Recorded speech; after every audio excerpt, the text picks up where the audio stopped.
মাননীয় সদস্যবৃন্দ, 40 বছর আমিও এই সংসদে কাটিয়েছি। বিরোধী দলের সদস্য ছিলাম, একটি কানাকড়িও কোনোদিন পাইনি।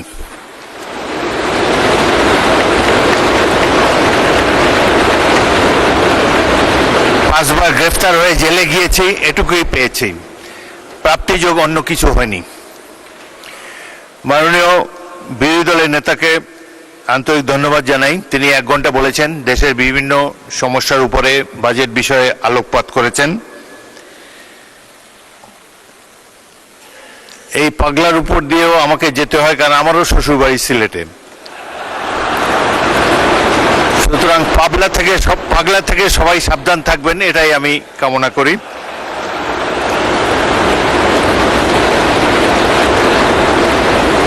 আর তাকে আরেকটু ধন্যবাদ জানাতে চাই, যে কথা আমি এই চেয়ার থেকে বলতে পারি না। আমার জন্মভূমি, আমার নির্বাচনী এলাকা ভোলার সমস্যাগুলো এখানে তুলে ধরতে পারছি না এই চেয়ারে বসার কারণে। সেটি তিনি অনুগ্রহ করে জাতির উদ্দেশ্যে বক্তব্য রেখেছেন। আশা করি সেজন্য তাকে আন্তরিক ধন্যবাদ জানাচ্ছি এবং আশা করি তার এই বক্তব্যের প্রতি মাননীয় অর্থমন্ত্রী, প্রধানমন্ত্রী সুবিচার করবেন।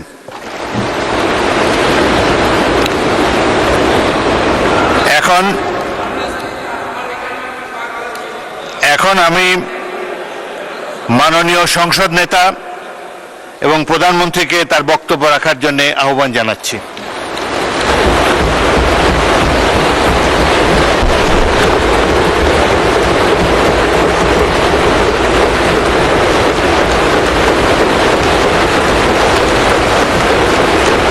বিসমিল্লাহির রহমানির রহিম। মাননীয় স্পিকার, মাননীয় সকল সংসদ সদস্যবৃন্দ, আসসালামু আলাইকুম। মাননীয় স্পিকার, শুরুতেই আমি প্রথমেই আজকে আমার সকল সংসদ সদস্য সহকর্মীবৃন্দকে ধন্যবাদ জানাতে চাই।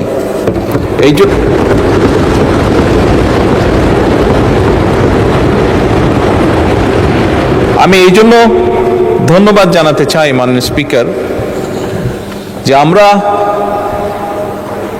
18ই ফেব্রুয়ারি থেকে যখন এই সংসদ শুরু করলাম, আমরা তারপর থেকে বিভিন্ন চড়াই উতরাই পেরিয়ে আমরা আজকে এখানে এসেছি। আমরা উভয় পক্ষ, এবং আমাদের মধ্যে বিভিন্ন বিষয়ে আলোচনা হয়েছে, আমাদের মধ্যে বিভিন্ন বিষয়ে ঐক্যমত হয়েছি, আমাদের মধ্যে বিভিন্ন বিষয়ে দ্বিমত হয়েছে। কিন্তু তারপরেও আমি মনে করি, দৃঢ়ভাবে আমি আজকে এখানে দাঁড়িয়ে বিশ্বাস করি যে আমরা মনে হয় দেশের মানুষের সামনে একটি আশা তুলে ধরতে পেরেছি।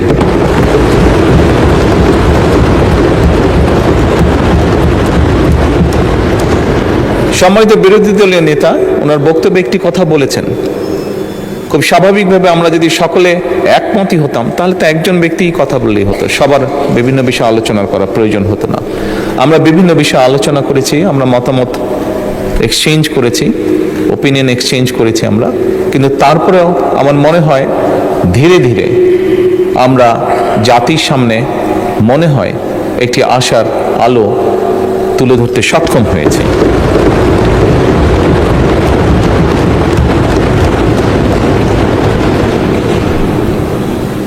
মাননীয় স্পিকার, আমরা যে কাজটি করতে সক্ষম হয়েছি, এটা যে শুধুমাত্র আমাদের নিজেদের জন্যই করতে সক্ষম হয়েছি তা নয়। আমি মনে করি এটিতে সবচেয়ে বড় যদি ক্রেডিট দিতে হয়, তাহলে এই দেশের সাধারণ মানুষ যারা আছে, এই দেশের নাগরিক যারা আছে, 20 কোটি মানুষ, তাদের প্রত্যেককে এই ক্রেডিটটা দেওয়া উচিত। কারণ তাদের সহযোগিতার কারণেই আজকে আমরা উভয় পক্ষ এখানে বসে সুন্দরভাবে আলোচনা করে দেশকে একটি সামনের দিকে নিয়ে যাবার পথ হয়তো তৈরি করতে পারছি। মাননীয় স্পিকার, এখানে প্রত্যেকটি মানুষ দেশের বিবেকবান প্রত্যেকটি মানুষ, প্রত্যেকটি শ্রেণী পেশার মানুষ ওয়াকিফাল আছেন যে কি প্রেক্ষাপটে যখন 5ই আগস্ট ঘটেছিল তখন দেশের রাজনৈতিক অবস্থা, দেশের সামাজিক অবস্থা, দেশের অর্থনীতি, দেশের শিক্ষা, স্বাস্থ্য, যাই বলি না কেন, একটি দেশকে ঘিরে প্রত্যেকটি কি শোচনীয় অবস্থায় ছিল। সেখান থেকে পর্যায়ক্রমিকভাবে আমরা দেশে একটি গণতান্ত্রিক অবস্থা তৈরি করতে সক্ষম হয়েছি, যেখানে সংসদে বসে প্রত্যেকটি সদস্য, রাজনৈতিক দলের সদস্যই হোক, ইন্ডিপেন্ডেন্ট বা স্বতন্ত্র সদস্যই হোক না কেন, প্রত্যেকটি সদস্য বসে সিভিলাইজড ওয়েতে, সভ্যভাবে আমরা দেশের মানুষের স্বার্থ নিয়ে আলোচনা করছি এবং সিদ্ধান্ত গ্রহণ করছি আমরা। সেজন্যই আমি সকলকে আবার আন্তরিকভাবে ধন্যবাদ জানাতে চাই। মাননীয় স্পিকার, স্বাভাবিকভাবেই দেশের আইন কানুন, রাষ্ট্র ব্যবস্থা, সরকার ব্যবস্থা, সংসদীয় ব্যবস্থা, যেভাবেই যেটাই বলি না কেন, আজকে যে কারণে আমরা সকলে এখানে একত্রিত সেটি হচ্ছে বাজেট উপস্থাপন। খুব স্বাভাবিকভাবেই রাষ্ট্র ব্যবস্থায় বাজেট একটি অত্যন্ত গুরুত্বপূর্ণ বিষয়। মাননীয় স্পিকার, সংসদের সময় অত্যন্ত মূল্যবান। আমরা দেশের অতীত, বর্তমান, ভবিষ্যৎ নিয়ে অনেক আলোচনা করেছি, অনেক বক্তব্য রেখেছি। অতীত কি হয়েছে, ভালো মন্দ কি হয়েছে, আমি সেই ডিবেটে আর যাব না। আমাদেরকে অবশ্যই সামনে চলতে হবে, আমাদেরকে অবশ্যই, আমরা অতীতে দেখেছি দুঃখজনকভাবেও একটি চিত্র বারবার দেখেছি আমরা, সেটি হচ্ছে যত না আমরা ভবিষ্যৎ নিয়ে আলোচনা করেছি তার থেকে বেশি আমরা অতীত নিয়ে আলোচনা করেছি।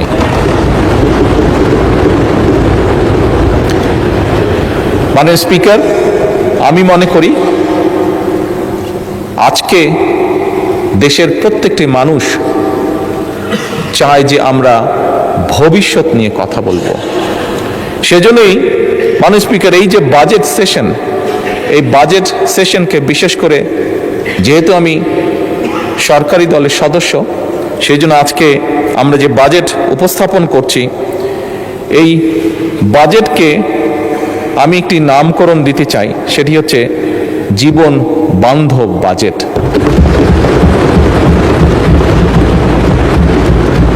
মাননীয় স্পিকার, বাস্তবতা হচ্ছে খুব স্বাভাবিকভাবে যেহেতু বাজেটটি সরকারি দল উপস্থাপন করছে, আমরা স্বাভাবিকভাবেই চেষ্টা করব যে একটি সুন্দর, একটি স্বাভাবিক, একটি বাস্তবমুখী বাজেট উপস্থাপন করার জন্য। আমি বুঝি, আমি জানি, আমরা যে যত সুন্দর বাজেটই উপস্থাপন করি, যে যেটাই বলি না কেন, আমার মনে হয় এই কথাটিও বোধহয় মাননীয় বিরোধী দলের নেতা বলেছেন, যাই আমরা উপস্থাপন করি না কেন, সবকিছু কোনটা দিলেই যে সবকিছু একদম ঠিক হয়ে যাবে তা নয়। বাস্তবতা অনেক কঠিন। তারপরে বিভিন্ন বিষয় বিবেচনা করে মাননীয় স্পিকার, যে বাজেটটি আমরা এখানে উপস্থাপন করেছি সেটি অবশ্যই আমরা চেষ্টা করেছি আমাদের সর্বোচ্চ দিয়ে, আমাদের সর্বোচ্চ বুদ্ধি, বিবেক, জ্ঞান দিয়ে আমরা চেষ্টা করেছি এমন একটি বাজেট উপস্থাপন করতে, যেই বাজেটটি শ্রেণী পেশা, সমাজের সকল মানুষ কিছুটা হলেও স্বস্তির শ্বাস ফেলতে পারে। মাননীয় স্পিকার, এই বাজেটটি যেদিন উপস্থাপন করা হয়, মাননীয় অর্থমন্ত্রী যখন বাজেটটি উপস্থাপন করেছিলেন, অনেকগুলো বিষয়ের মধ্যে আমরা দেখেছিলাম সেদিন আমাদের বোনেরা একটি বিষয়ে জানার পরে অত্যন্ত জোরালোভাবে শুভেচ্ছা জানিয়েছেন উভয় পক্ষের। সেটা হচ্ছে যে নিত্য প্রয়োজনীয় যেসব জিনিস আছে, নিত্য প্রয়োজনীয় বলতে যা আমরা সাধারণত বুঝে থাকি, এরকম 61 পণ্যের উপর বলা যায় সম্পূর্ণভাবে আগে যা ট্যাক্স ছিল সেগুলো প্রত্যাহার করে নেওয়া হয়েছিল।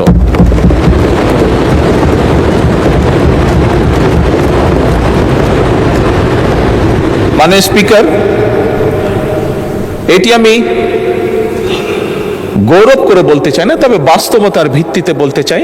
এবং তার জন্য সর্বোপরি আমি প্রথমেই আল্লাহ রব্বুল আলমিনের দরবারে শুকরিয়া আদায় করতে চাই যে এই শুল্ক প্রত্যাহার করার ফলে আমরা অতীতে খেয়াল করেছি যে বাজেট উপস্থাপনের আগে এবং বাজেট উপস্থাপনের পরে, আগে পরে দুদিক দিয়েই অনেক নিত্য প্রয়োজনীয় জিনিসের দাম হঠাৎ করে কোনো কারণ ছাড়া বেড়ে যেত। তবে আলহামদুলিল্লাহ, আল্লাহ রহমতে এবছর আমরা সেরকম কোনো দৃশ্য দেখিনি।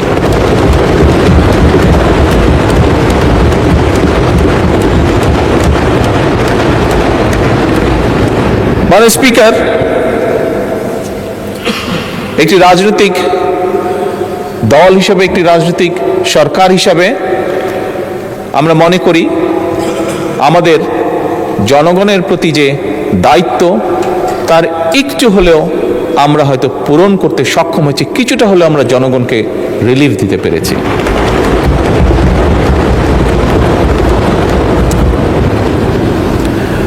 মাননীয় স্পিকার, আমাদের সকলের জানা আছে গতকালকে এখানে বিরোধী দলের চিফ হুইপ ওনার বক্তব্যে উনি উল্লেখ করেছিলেন যে কোন প্রেক্ষাপটে এই সংসদ, এই সরকার গঠিত হয়েছে।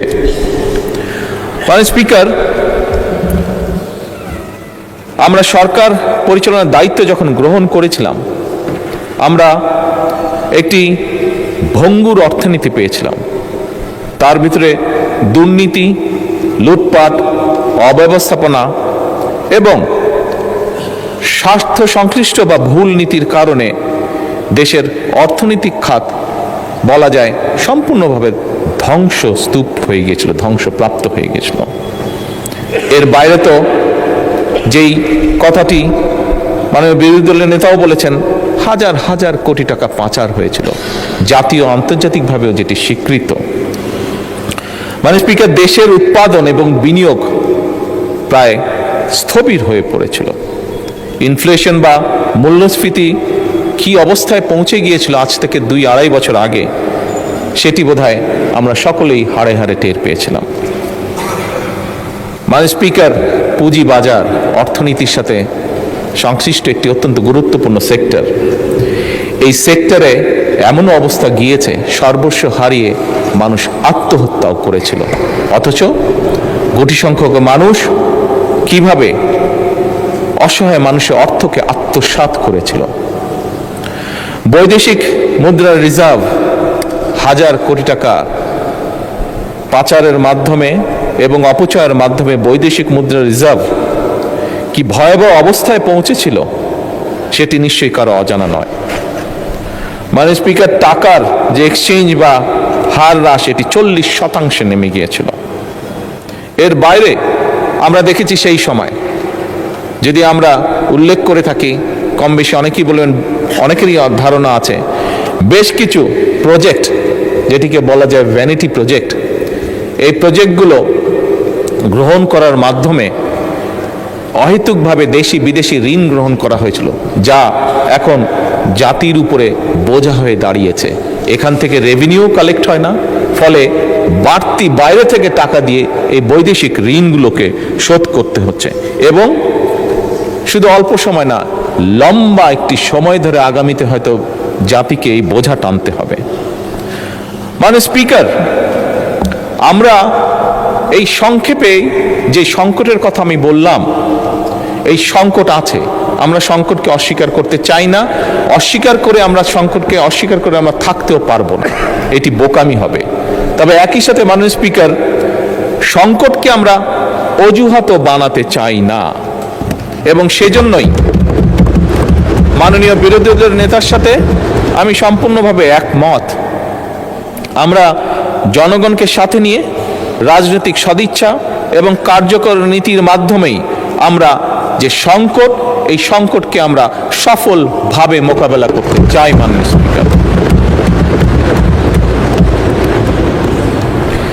মাননীয় স্পিকার, সরকারের যাত্রা শুরু হয়েছিল 18ই ফেব্রুয়ারি। যাত্রা শুরু করার সাথে সাথে, কাজ শুরু করার সাথে সাথেই আমাদেরকে রমজান যেরকম ম্যানেজ করতে সামাল দিতে হয়েছে, যাতে করে নিত্য প্রয়োজনীয় সকল কিছু মানুষের ক্রয় ক্ষমতার ভিতরে অন্তত থাকে যতটুকু সম্ভব। একই সাথে মাননীয় স্পিকার, এই ভঙ্গুর যে অর্থনীতির সংক্ষেপ চিত্র আমি তুলে ধরলাম, যার সম্পর্কে আমাদের প্রত্যেকের কম বেশি ধারণা আছে, এইটি সাথে নিয়ে আমাদেরকে হঠাৎ করে মধ্যপ্রাচ্যর সংকটকেও মোকাবেলা করতে হয়েছে। এবং আমরা দেখেছি কিছু মানুষ খুব কষ্টের শিকার যারা হয়েছেন, হঠাৎ করে তেলের যেই সমস্যাটা সারা বিশ্বে তৈরি হয়েছিল এবং সেই তেলের যোগান দিতে গিয়ে আমাদের অর্থনীতির উপর একটি বিশাল চাপ তৈরি হয়েছিল। এবং এই বিশাল চাপটি যে তৈরি হয়েছিল মাননীয় স্পিকার, এটি নিশ্চয়ই আমরা পত্রপত্রিকা বা সোশ্যাল মিডিয়ার মাধ্যমে দেখেছি, সাধারণ মানুষই সেটি বুঝেছেন। সেটি বোঝার জন্য কোনো বড় অর্থনীতিবিদ হওয়ার প্রয়োজন নেই। মাননীয় স্পিকার, এরকম একটি পরিস্থিতির ভিতর দিয়েই আমাদেরকে আজকের এই বাজেটকে প্রণয়ন করতে হচ্ছে, এই বাজেটকে উপস্থাপন করতে, এই বাজেটকে তৈরি করতে হয়েছে। মাননীয় স্পিকার, বিভিন্ন অর্থনৈতিক সংকট, দুর্নীতি, পাচার সবকিছুকে সামনে রেখেই এই বাজেট আমাদেরকে প্রণয়ন করতে হয়েছে। মাননীয় স্পিকার, আগেই আমি বলেছি যে আমরা একটি রাজনৈতিক দল। 12 ফেব্রুয়ারি অবাধ এবং সুষ্ঠু নির্বাচনের মাধ্যমে বাংলাদেশের মানুষ আমাদেরকে দায়িত্ব অর্পণ করেছে, আমাদেরকে তারা দায়িত্ব দিয়েছে। তারা যাকে যেখানে, এই দেশের মানুষ যাকে যেখানে এই মুহূর্তে সঠিক মনে করেছে তাকে দায়িত্ব দিয়ে সেখানেই তারা পাঠিয়েছে। মাননীয় স্পিকার, যে আস্থা মানুষ আমাদের উপরে রেখেছে, সেই আস্থা বা দায়িত্ব রক্ষা করা, পালন করা আমাদের পবিত্র দায়িত্ব। এবং দেশের স্বার্থ রক্ষায় আমাদের প্রথম দর্শন হলো সবার আগে বাংলাদেশ।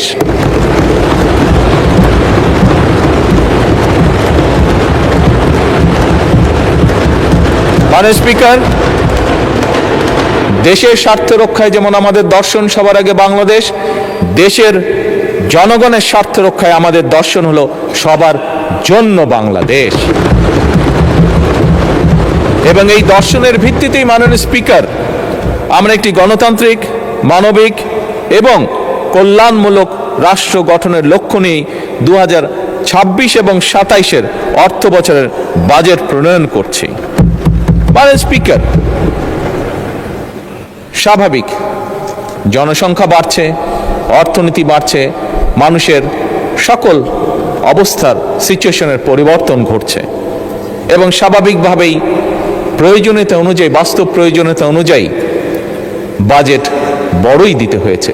বাজেট বড়ই হয়, পৃথিবীর সব দেশেই তাই হয়ে থাকে, বাংলাদেশের ব্যতিক্রম নয়।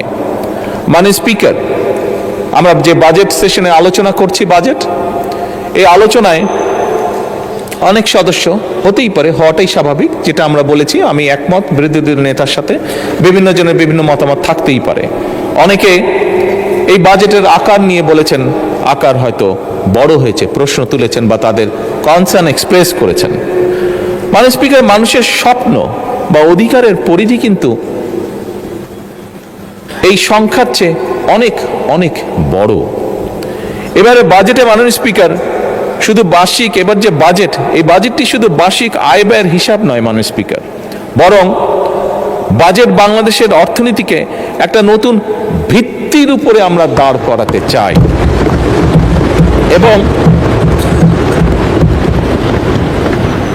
এবং সেজন্যই মাননীয় অর্থ এবং পরিকল্পনা মন্ত্রী জাতীয় সংসদে গণতান্ত্রিক, মানবিক ও অন্তর্ভুক্তিমূলক অর্থনীতির অভিযাত্রা শিরোনামে এই বাজেটটিকে উপস্থাপন করেছেন ওনার বক্তব্যে। মাননীয় স্পিকার, এইবার যে আমরা যে বাজেটটি উপস্থাপন করছি, এই বাজেটের অন্য একটি গুরুত্বপূর্ণ লক্ষ্য হচ্ছে অর্থনীতিকে কিছু মুষ্টিমেয় সুবিধাভোগীদের কবল থেকে বের করে নিয়ে এসে সাধারণ নাগরিকের, সকল নাগরিকের এতে অংশগ্রহণ করা এবং এর মাধ্যমে একটি ন্যায়ভিত্তিক, মানবিক, মর্যাদাপূর্ণ এবং অন্তর্ভুক্তিমূলক অর্থনৈতিক ব্যবস্থা গড়ে তোলা। মাননীয় স্পিকার, এবারের বাজেটের অন্যতম তিনটি সবচেয়ে গুরুত্বপূর্ণ যে বিষয় যেটির উপরে আমাদের সরকার জোর দিতে চাইছে, সেটি হচ্ছে প্রথমত দরিদ্র, নিম্ন আয় এবং ঝুঁকিগ্রস্ত মানুষের সামাজিক সুরক্ষা নিশ্চিত করে জীবনযাত্রার যে বোঝা সেটিকে যতটুকু সম্ভব লাঘব করা।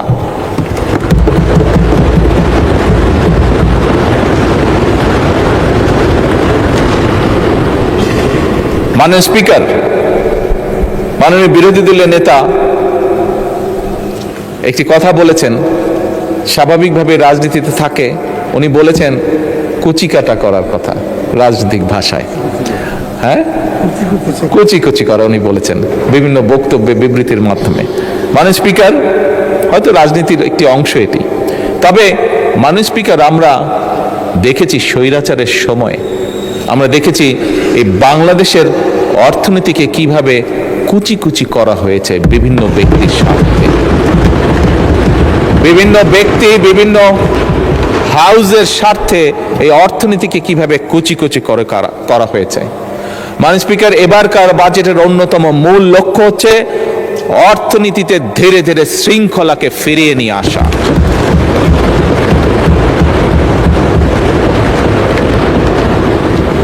মাননীয় স্পিকার, অন্যতম তৃতীয় যে মূল লক্ষ্য এই বাজেটের, সেই লক্ষ্যটি হচ্ছে যা, মাননীয় স্পিকার আপনি জানেন, গত সপ্তাহে আমি দুটি দেশ সফর করে এসেছি, একটি মালয়েশিয়া এবং একটি চীন। একটি আন্তর্জাতিক গণমাধ্যম তাদের পর্যালোচনায় বলেছে যে এবারকার সফরটির লক্ষ্য, উদ্দেশ্য, কথাবার্তা শুনে মনে হচ্ছে যে বাংলাদেশ সরকার এই দেশের অর্থনীতির উপরে জোর দিয়েছে এবং বিনিয়োগের উপরে তারা জোর দিয়েছে। এটি হচ্ছে তাদের একটি আন্তর্জাতিক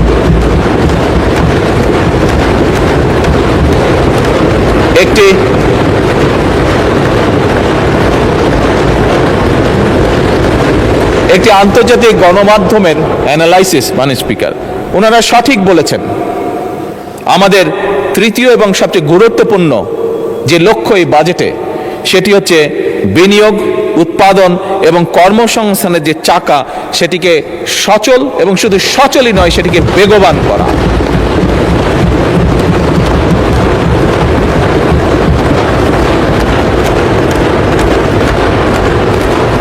মাননীয় স্পিকার, 2026-27 অর্থ বছরের যে বাজেটের আকার ধরা হয়েছে সেটি হচ্ছে 9,38,000 কোটি টাকা, যার বিপরীতে আয় ধরা হয়েছে, রাজস্ব আয় ধরা হয়েছে 6,95,000 কোটি টাকা। মাননীয় স্পিকার, দেশের বর্তমান বাস্তবতা হলো আমাদের সম্পদের সীমাবদ্ধতা রয়েছে, আমরা যত বড় বড় যাই কথা বলি না কেন। সুতরাং আমরা যদি অর্থনৈতিক যে চাকা সেটিকে যদি বেগবান রাখতে হয়, তাহলে অবশ্যই মাননীয় স্পিকার আমাদের বিনিয়োগ এবং বিনিয়োগ প্রয়োজন। এবং এজন্যই আমরা বিনিয়োগ নির্ভর অর্থনীতি গড়ার কাজ আমরা হাতে নিয়েছি, আমরা উদ্যোগ গ্রহণ করেছি, ইনভেস্টমেন্ট।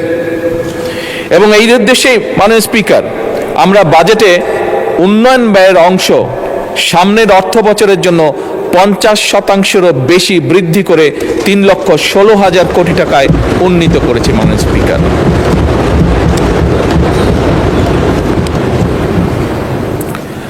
আবারও আমি মাননীয় বিরোধী দলের একটি কথাকে কোট করে বলতে চাই যে আমাদের লক্ষ্যই হচ্ছে জনগণের অর্থ জনগণের কল্যাণে, উৎপাদনশীল খাতে ব্যয় হবে, এটিই আমাদের নীতি, এটি আমাদের লক্ষ্য।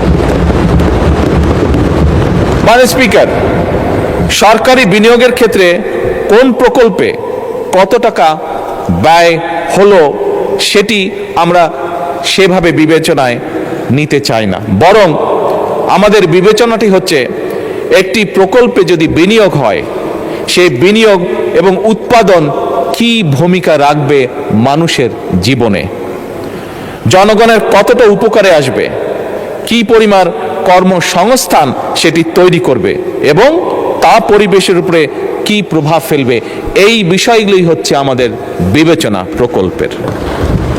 আমাদের অর্থনৈতিক কৌশল 3টি ধাপে আমরা বাস্তবায়ন করতে চাই। মাননীয় স্পিকার, প্রথমটি হচ্ছে পুনরুদ্ধার, উত্তরণ ও পুনর্গঠন। প্রথম ধাপে মাননীয় স্পিকার, অর্থনীতির যে অবনতি, যে ডিক্লাইন যেভাবে করছে, এটিকে ধরে রাখা, ধরে উপরের দিকে নিয়ে আসা, অর্থাৎ এটিকে রোধ করা, মূল্যস্ফীতিকে নিয়ন্ত্রণ করা, বৈদেশিক মুদ্রা ব্যবস্থাপনাকে শক্তিশালী করা, জ্বালানি ও খাদ্য নিরাপত্তা নিশ্চিত করা এবং একটি রাজনৈতিক সরকার হিসাবে একটি মূল যেটি লক্ষ্য হচ্ছে প্রান্তিক জনগোষ্ঠীর সুরক্ষা বৃদ্ধি করা। অর্থাৎ যারা আমাদেরকে ভোট দিয়ে এখানে পাঠিয়েছে তাদের জন্য কাজ করার জন্য তাদের সুরক্ষা বৃদ্ধি করা। মাননীয় স্পিকার, দ্বিতীয় ধাপে আমরা চাই রাজস্ব সংস্কার, ব্যাংকিং খাতের পুনর্গঠন, বিনিয়োগ পরিবেশের উন্নয়ন, রফতানি বহুমুখীকরণ এবং অবশ্যই অবশ্যই কর্মসংস্থান সম্প্রসারণ করা। তৃতীয় ধাপে মাননীয় স্পিকার, উৎপাদনশীল, উদ্ভাবন নির্ভর, প্রতিযোগিতা এবং অন্তর্ভুক্তিমূলক অর্থনীতির ভিতকে সুদৃঢ় করা। মাননীয় স্পিকার, আমরা বিশ্বাস করি শুধু জিডিপি প্রবৃদ্ধির হার বাড়লেই প্রকৃত উন্নয়ন হয় না। উন্নয়ন তখনই হয়, একজন মানুষ হিসেবে, একজন রাজনীতিবিদ হিসেবে আমি উন্নয়নকে তখনই বুঝি যখন সাধারণ মানুষের ঘরে স্বস্তি আসে, যখন জনগোষ্ঠীর, বিশেষ করে দরিদ্র জনগোষ্ঠীর সামাজিক সুরক্ষা নিশ্চিত হয়, যখন তরুণরা তাদের যোগ্যতা অনুযায়ী কর্মে নিযুক্ত হয়, যখন কৃষক ভাইটি তার পরিশ্রমের ন্যায্য মূল্য পায়, অর্থাৎ তার যে প্রোডাক্ট সেটির ন্যায্য মূল্য পায়, যখন উদ্যোক্তারা, যেটি মাননীয় বিরোধী দল নেতাও তার বক্তব্যে কিছুটা উল্লেখ করেছেন, যখন কোনো ইনভেস্টর বা উদ্যোক্তা কোনো রকম হয়রানি ছাড়া ব্যবসা শুরু করতে পারেন, ব্যবসা করতে পারেন এবং পরিচালনা করতে পারেন, এবং আমানতকারী তার অর্থ ফেরত পাওয়ার নিশ্চয়তা পান এবং রাষ্ট্রীয় প্রতিষ্ঠানগুলো জনগণের কাছে স্বচ্ছ এবং দায়বদ্ধ থাকে। মাননীয় স্পিকার, আমি এটাকেই মনে করি অর্থবহ উন্নয়ন। আমাদের এবারের বাজেটে সেই মানবিক এবং গণতান্ত্রিক অর্থনীতির ভিত্তি নির্মাণের রূপকল্প। মাননীয় স্পিকার, স্বাভাবিকভাবেই অর্থনীতি একটি সিরিয়াস ম্যাটার। আমরা সেই জন্য পরিকল্পনা গ্রহণ করে পরিকল্পনার মাধ্যমে আমরা এগোতে চাই এবং সেজন্যই আমরা এমন একটা অর্থনৈতিক ব্যবস্থা বা অর্থনীতি গড়ে তুলতে চাই যেখানে মাননীয় স্পিকার, ঋণ নয়, উৎপাদন হবে বিনিয়োগ নির্ভর, কাগজে প্রবৃদ্ধি নয় বরং কর্মসংস্থান এবং জনগণের জীবনযাত্রার মান হবে উন্নয়নের বড় সূচক। মাননীয় স্পিকার, বাংলাদেশ, যে বাংলাদেশকে নিয়ে আমরা অনেক কিছু ভাবি, অনেক চিন্তা করি, এমন একটি বাংলাদেশকে আমরা গড়তে চাই, এমন একটি বাংলাদেশকে আমরা গড়ে তুলতে চাই যেখানে আমাদের তরুণরা তারা চাকরির জন্য বছরের পর বছর অপেক্ষা করবে না, বরং তার মেধা, দক্ষতা এবং উদ্যোক্তা দিয়ে তার যে উদ্যমী যেই শক্তিটি আছে সেটি দিয়ে নিজেই নিজের কর্মসংস্থান সৃষ্টি করতে পারবে। এবং মাননীয় স্পিকার, সে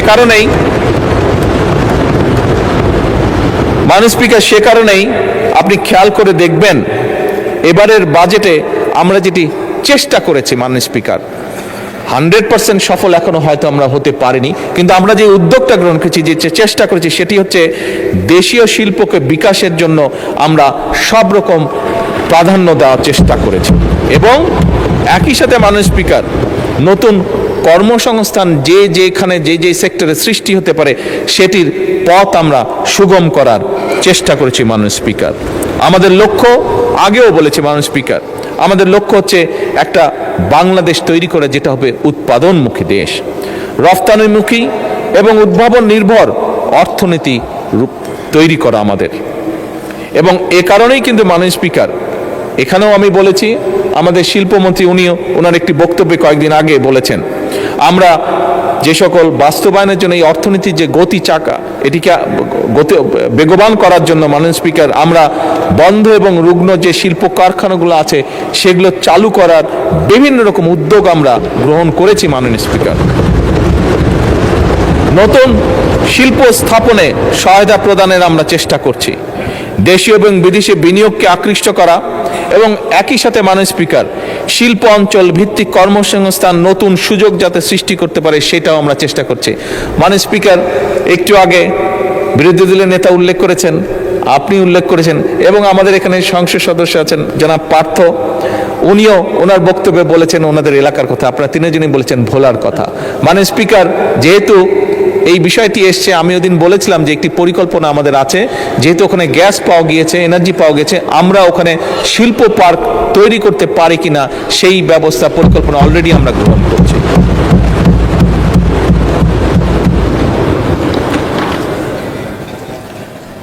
মাননীয় স্পিকার, একজন উদ্যোক্তা যেন সহজে তার ব্যবসা শুরু করতে পারেন এবং বাণিজ্যের প্রসার ঘটাতে পারেন, সেজন্য যে সকল আইন কানুন আছে বর্তমানে এই বাজেটের মাধ্যমে আমরা সেই আইন কানুনগুলোকে সহজ করে সে যাতে সহজে লোন বা ফান্ডিং পেতে পারে সেটাকেও উদ্যোগ গ্রহণ করা হয়েছে।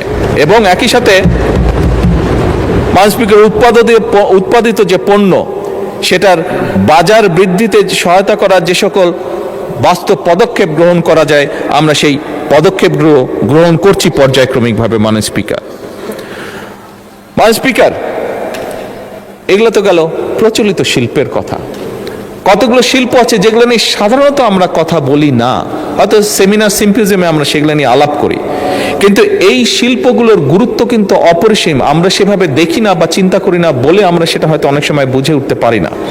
এই শিল্পগুলোর সাথে বিরাট একটি অংশ জড়িত আছে, যার মধ্যে বিরাট একটি অংশ হচ্ছেন আমাদের মা বোনেরা। একই সাথে অনেক তরুণ তরুণীও এই শিল্পগুলির সাথে জড়িত মাননীয় স্পিকার, এবং এই খাতটির যে নামে পরিচিত সেটিকে বলে ক্রিয়েটিভ ইকোনমি।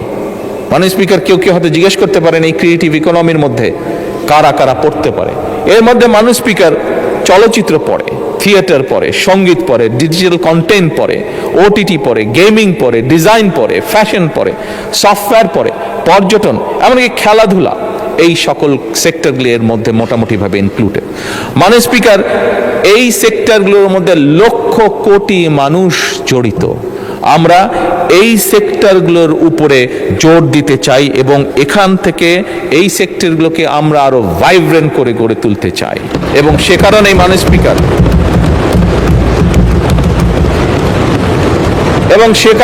স্পিকার, এই খাতগুলোকে আমরা অর্থনীতির মূল ও স্রোতধারায় নিয়ে আসার উদ্যোগ গ্রহণ করেছি, সিদ্ধান্ত গ্রহণ করেছি মাননীয় স্পিকার, যা আমরা বিশ্বাস করি দেশের শুধু ভিতরের অর্থনীতি নয়, যা আমাদেরকে বৈদেশিক মুদ্রা অর্জনে সহযোগিতা করবে, যা আমাদেরকে অনেক ডাইরেক্ট এবং ইনডাইরেক্ট কর্মসংস্থানের সুযোগ সৃষ্টি করবে। মাননীয় স্পিকার, সরকার একদিকে পেশাদার খেলোয়াড় তৈরি করতে চায়। আমাদের গ্যালারিতে আজকে অনেক তরুণ তরুণীরা আছে, এদের মধ্যে অনেকেই আছে যারা বাই বন্ড, যারা বিভিন্ন, তাদেরকে যদি একটু সুযোগ দেওয়া হয় বাই বন্ড তারা ভালো খেলোয়াড় হতে পারবে। মাননীয় স্পিকার, আপনি নিজেও আপনার জীবনে একজন ভালো ফুটবল প্লেয়ার ছিলেন। মাননীয়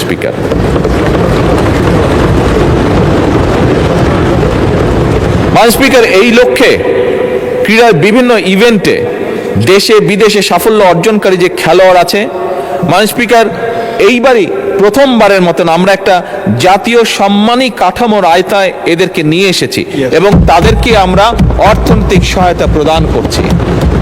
আমাদের দেশে খুব স্বাভাবিকভাবে মাননীয় স্পিকার একটি সামাজিক একটি পারসেপশন রয়ে গিয়েছে আমাদের মধ্যে যে খেলাধুলা করলে, যদি বেশি খেলাধুলা কেউ করে তাহলে জীবনে সে বড় কিছু হতে পারবে না।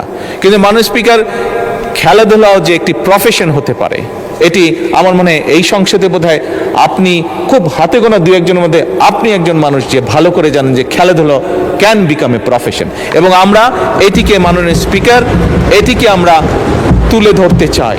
এই খেলাধুলার প্রফেশন হতে হবে। এর মাধ্যমে আমরা আমাদের ভবিষ্যৎ প্রজন্মের যারা সদস্য তাদেরকে, যারা এই খেলাধুলায় ভালো তাদেরকে আমরা প্যাট্রোনাইজ করতে চাই, তাদেরকে সেইটাকে পেশা হিসেবে আমরা শক্তিশালীভাবে গড়ে তুলতে চাই। মানুষকে অপরদিকে দেশে খেলাধুলায় যে শিক্ষা কারিকুলামে আমরা স্পোর্টসকে একটি বিষয় হিসেবে অন্তর্ভুক্ত করতে চাই। আমাদের যে রেগুলার কারিকুলাম আছে তার মধ্যে আমরা স্পোর্টসকে নিয়ে আসতে চাই। এই ব্যাপারে কাজ চলছে, ইনশাল্লাহ আগামী এক বছরের মধ্যে আমরা এটার প্রতিফলন দেখতে পাবো। মাননীয় স্পিকার, নতুন কুড়ি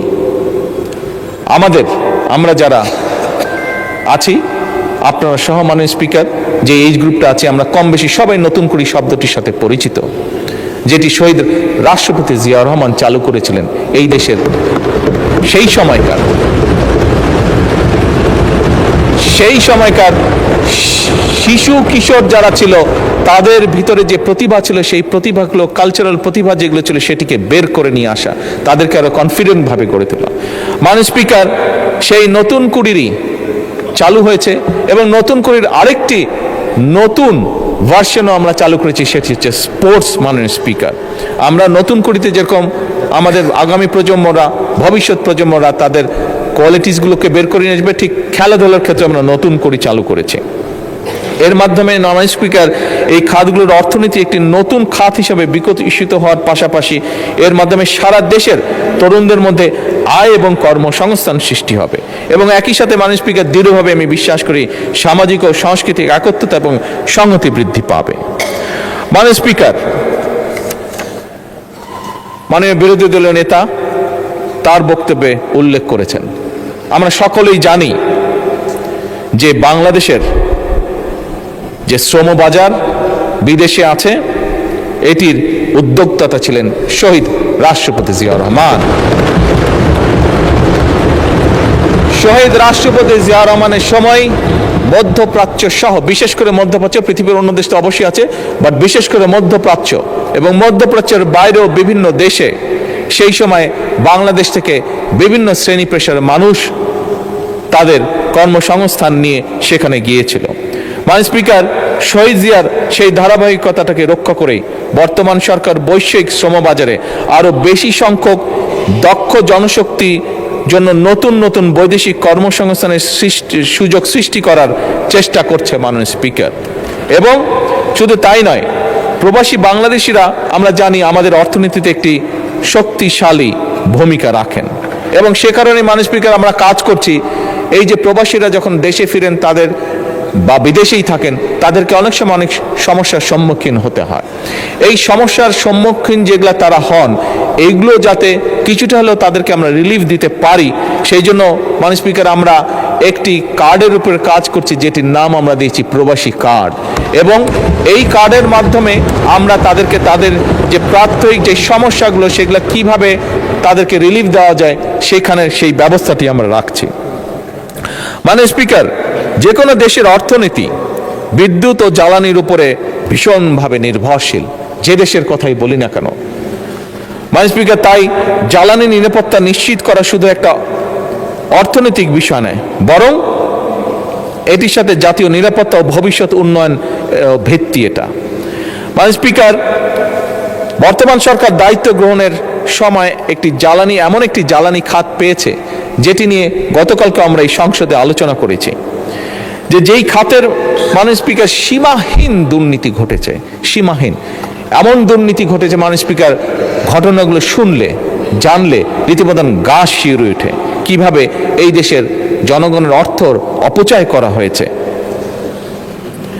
দীর্ঘদিনের ভুল ও প্ল্যানহীন বা অপরিকল্পিত সিদ্ধান্ত অথবা উদ্দেশ্যমূলক ব্যয়বহুল চুক্তি এবং দেশীয় অনুসন্ধানে চরমভাবে অবহেলা করা হয়েছে। বিভিন্ন বিদেশি কোম্পানিকে বিভিন্ন ফিল্ডগুলো দিয়ে দেওয়া হয়েছে, আমাদের নিজেদের যে বাপেক্স আছে সেটিকে কোনো রকম উৎসাহ দেওয়া হয়নি, সেটির জন্য কোনো রকম কাজ করা হয়নি, শুধুমাত্র নিজেদের স্বার্থে, রাজনৈতিক স্বার্থের, ক্ষমতা ধরে রাখার স্বার্থে বিদেশি কিছু কোম্পানিকে সেই সুযোগগুলো দেওয়া হয়েছিল। মাননীয় স্পিকার, এই খাত বহুমাত্রিক সংকটে নিমজ্জিত। বর্তমান সরকার জ্বালানি খাতে শৃঙ্খলা প্রতিষ্ঠা করতে সব রকমের উদ্যোগ গ্রহণ করেছে। মধ্যপ্রাচ্য সংকট আমাদের সামনে মাননীয় স্পিকার আরেকবার প্রমাণ করেছে যে আমদানি নির্ভর জ্বালানি ব্যবস্থা আমাদের জন্য কতটা ঝুঁকিপূর্ণ বা যে কোনো দেশের জন্য কতটা ঝুঁকিপূর্ণ।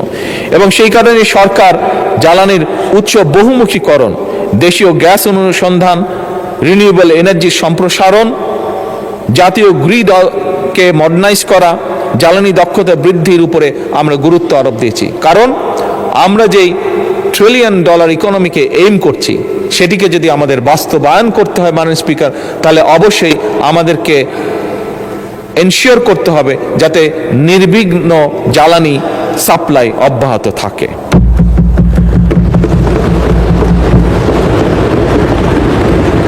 মাননীয় স্পিকার, বাংলাদেশ একসময় বাংলাদেশের অর্থনীতি বলতে প্রথমেই যেই চিত্রটি বা যেই সেক্টরটি আমাদের সামনে উঠে আসতো সেটি হচ্ছে কৃষি। এই অর্থনীতিকে, কৃষি নির্ভর যে অর্থনীতি আমাদের, এটিকে চাঙ্গা রাখার কোনো এছাড়া আমাদের কোনো বিকল্প আমাদের সামনে নেই। এবং সেজন্যই মাননীয় স্পিকার, কৃষি এবং কৃষককে বাঁচানোর জন্য এই সরকার যতটুকু যা করা প্রয়োজন একটি সরকারের পক্ষে আমরা আমাদের অবস্থান থেকে চেষ্টা করছি প্রত্যেকটি ব্যবস্থা গ্রহণ করার জন্য। এবং সে কারণেই মাননীয় স্পিকার, সে কারণেই নিশ্চয়ই এখানে আপনি সহ সকল সংসদ সদস্যের মনে আছে, নির্বাচনের সময় আমরা এই দেশের কৃষক ভাইদের কাছে একটি ওয়াদা করেছিলাম যে আমরা যদি সরকার গঠনে সক্ষম হই তাহলে সেই সময় 10,000 টাকা পর্যন্ত কৃষি ঋণ যাদের ছিল সুদ সহ সেই ঋণ আমরা মওকুফ করব। মাননীয় স্পিকার, আল্লাহ রাব্বুল আলামিনের কাছে অশেষ কৃতজ্ঞতা প্রকাশ করি। আল্লাহ রাব্বুল আলামিন আমাদেরকে সেই সুযোগটা দিয়েছেন এবং সরকার গঠন করার প্রথম সপ্তাহে প্রথম ক্যাবিনেট মিটিংয়েই আমরা সিদ্ধান্ত গ্রহণ করে 10,000 টাকা পর্যন্ত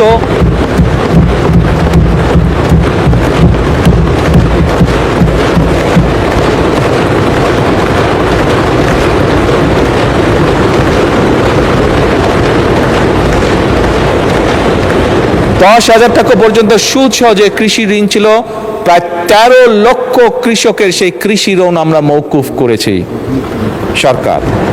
মাননীয় স্পিকার, আমরা আরেকটি কমিটমেন্ট করেছিলাম এই দেশের কৃষক ভাইদের কাছে যে তাদেরকে সহায়তা করার জন্য, তাদের পাশে দাঁড়ানোর জন্য সরকার তার সর্বোচ্চ সামর্থ্য নিয়ে তাদেরকে একটি কার্ড পৌঁছে দিতে চায়, যার মাধ্যমে বাৎসরিক তাদের কাছে সরাসরি সরকারের পক্ষ থেকে 2,500 টাকা পৌঁছে যাবে, যার মাধ্যমে তারা কিছুটা হলেও রিলিফ পাবে। মাননীয় স্পিকার, এই কার্ডের মাধ্যমে, যা বেশ কিছু লম্বা, এই কার্ডের মাধ্যমে আমরা কৃষক ভাইদের কাছে আরো 10টি, শুধু যে তাদের কাছে টাকা পৌঁছবে তা নয়, আরো 10টি সুবিধা আমরা পৌঁছে দিব। এবং মাননীয় স্পিকার, আপনি জানলে খুশি হবেন যে আগামী অর্থাৎ 2026-27 অর্থ বছরে ইনশাল্লাহ আমরা দেশের প্রায় 43 লক্ষ কৃষকের কাছে এই কার্ড পৌঁছে দেওয়ার পরিকল্পনা গ্রহণ করেছি।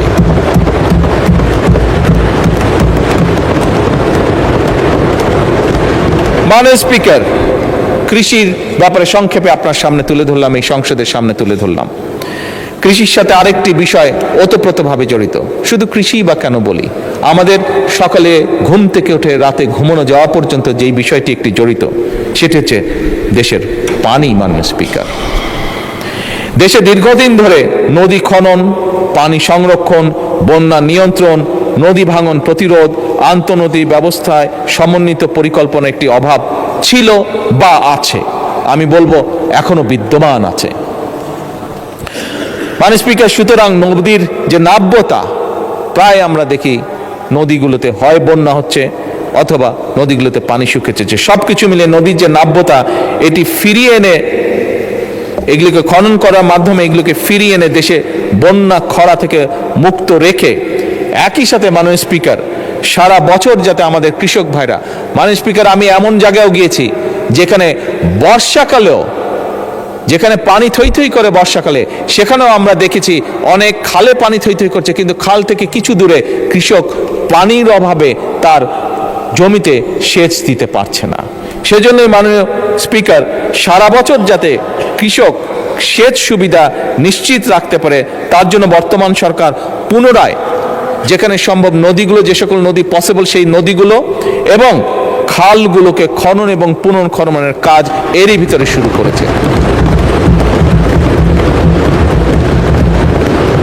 মাননীয় স্পিকার, আগামী 5 বছরে আমাদের পরিকল্পনা সমগ্র বাংলাদেশে ইনশাল্লাহ আমরা 20,000 কিলোমিটার খাল খনন করব এবং মাননীয় স্পিকার, এরই মধ্যে 20,000-এর মধ্যে গত 3 মাসে আমরা প্রায় 900 কিলোমিটার খাল পুনর্খনন এবং খনন করেছি।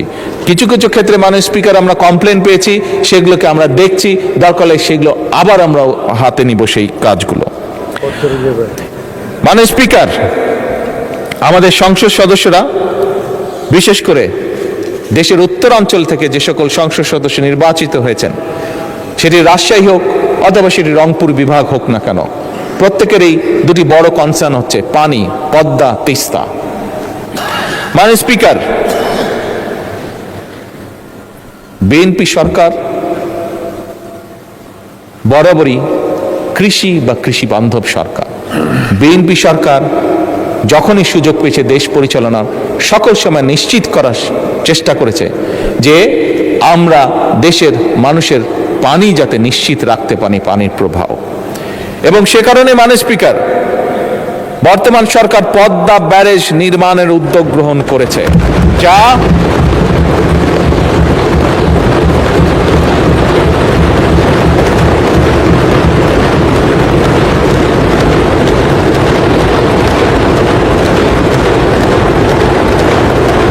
এই ব্যারেজ নির্মাণের মাধ্যমে বর্ষা মৌসুমে যে অতিরিক্ত পানি আমাদের কাছে আসে সেই পানিটিকে আমরা ধরে রাখবো, যাতে করে শুষ্ক মৌসুম এবং বছরের বাকি সময়টা আমরা কৃষক সহ সকলের কাছে পানি সরবরাহ করতে পারি। মাননীয় স্পিকার, এবার আমি আরেকটু উত্তরের দিকে চলে যাই এবং সেই উত্তরে অবস্থান করছে আমাদের তিস্তা। মাননীয় স্পিকার, জাতীয় অগ্রাধিকার ভিত্তিতে ইনশাল্লাহ এই সরকার যে কোনো মূল্যে তিস্তা ব্যারেজ মহাপরিকল্পনা বাস্তবায়ন করবে।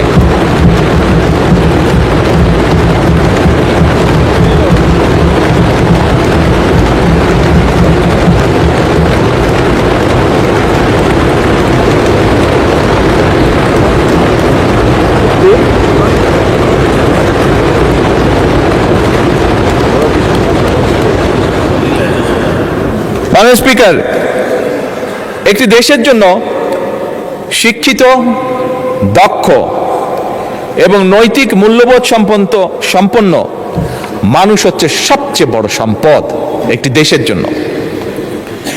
আমরা দেখেছি ফ্যাসিবাদের 1.5 দশকে কিভাবে শিক্ষা ব্যবস্থাকে একদম পরিকল্পিতভাবে ধ্বংস করে দেওয়া হয়েছিল। মাননীয় স্পিকার, আমরা এডুকেশন ফার্স্ট। মাননীয় স্পিকার, আপনি জানেন ভালো করে, কয়েকদিন আগে আমি যখন মালয়েশিয়া ট্যুরে গিয়েছিলাম, এয়ারপোর্ট থেকে যখন আমরা শহরে যাচ্ছি, আমাদেরকে যখন নিয়ে যাচ্ছে, তখন এয়ারপোর্ট থেকে বেরোতেই বিশাল বড় এক সাইনবোর্ড, সেই সাইনবোর্ডের মধ্যে লেখা ছিল এডুকেশন ফার্স্ট। মাননীয় স্পিকার, এই নীতিতে তারা বিশ্বাস করে, বোঝা গেল তাদের যে পরিবর্তন, সেই পরিবর্তন এ কারণেই, কারণ তারা বিশ্বাস করে এডুকেশন ফার্স্ট। মাননীয় স্পিকার, আমি এবং আমরা সমগ্র জাতি আমরা বিশ্বাস করতে চাই এডুকেশন ফার্স্ট নীতি বাস্তবায়নে।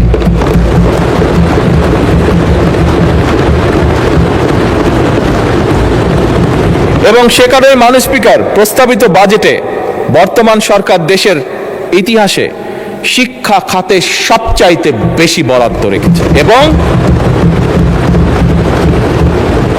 মাননীয় স্পিকার, আগামী অর্থ বছরে শিক্ষা খাতে বরাদ্দ জিডিপির 2% উন্নীত করার প্রস্তাব করা আছে। এবং মাননীয় স্পিকার, আমরা আমাদের সর্বোচ্চ চেষ্টা দিয়ে, বর্তমান সরকার সর্বোচ্চ চেষ্টা দিয়ে, আমাদের লক্ষ্য থাকবে আগামী 5 বছরে শিক্ষা খাতের বিনিয়োগ জিডিপির 5% উন্নীত করা।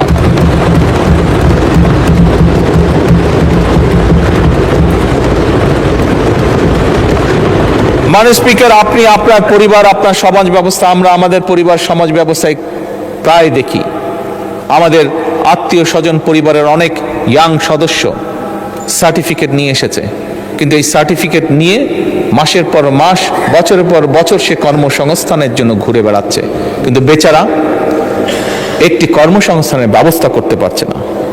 মাননীয় স্পিকার, আমরা এই সার্টিফিকেট সিস্টেম, হ্যাঁ সার্টিফিকেট অবশ্যই থাকবে, কিন্তু এই সার্টিফিকেটে নির্ভর যে শিক্ষা সিস্টেম, এটির আমরা পরিবর্তন করতে চাই মাননীয় স্পিকার। এবং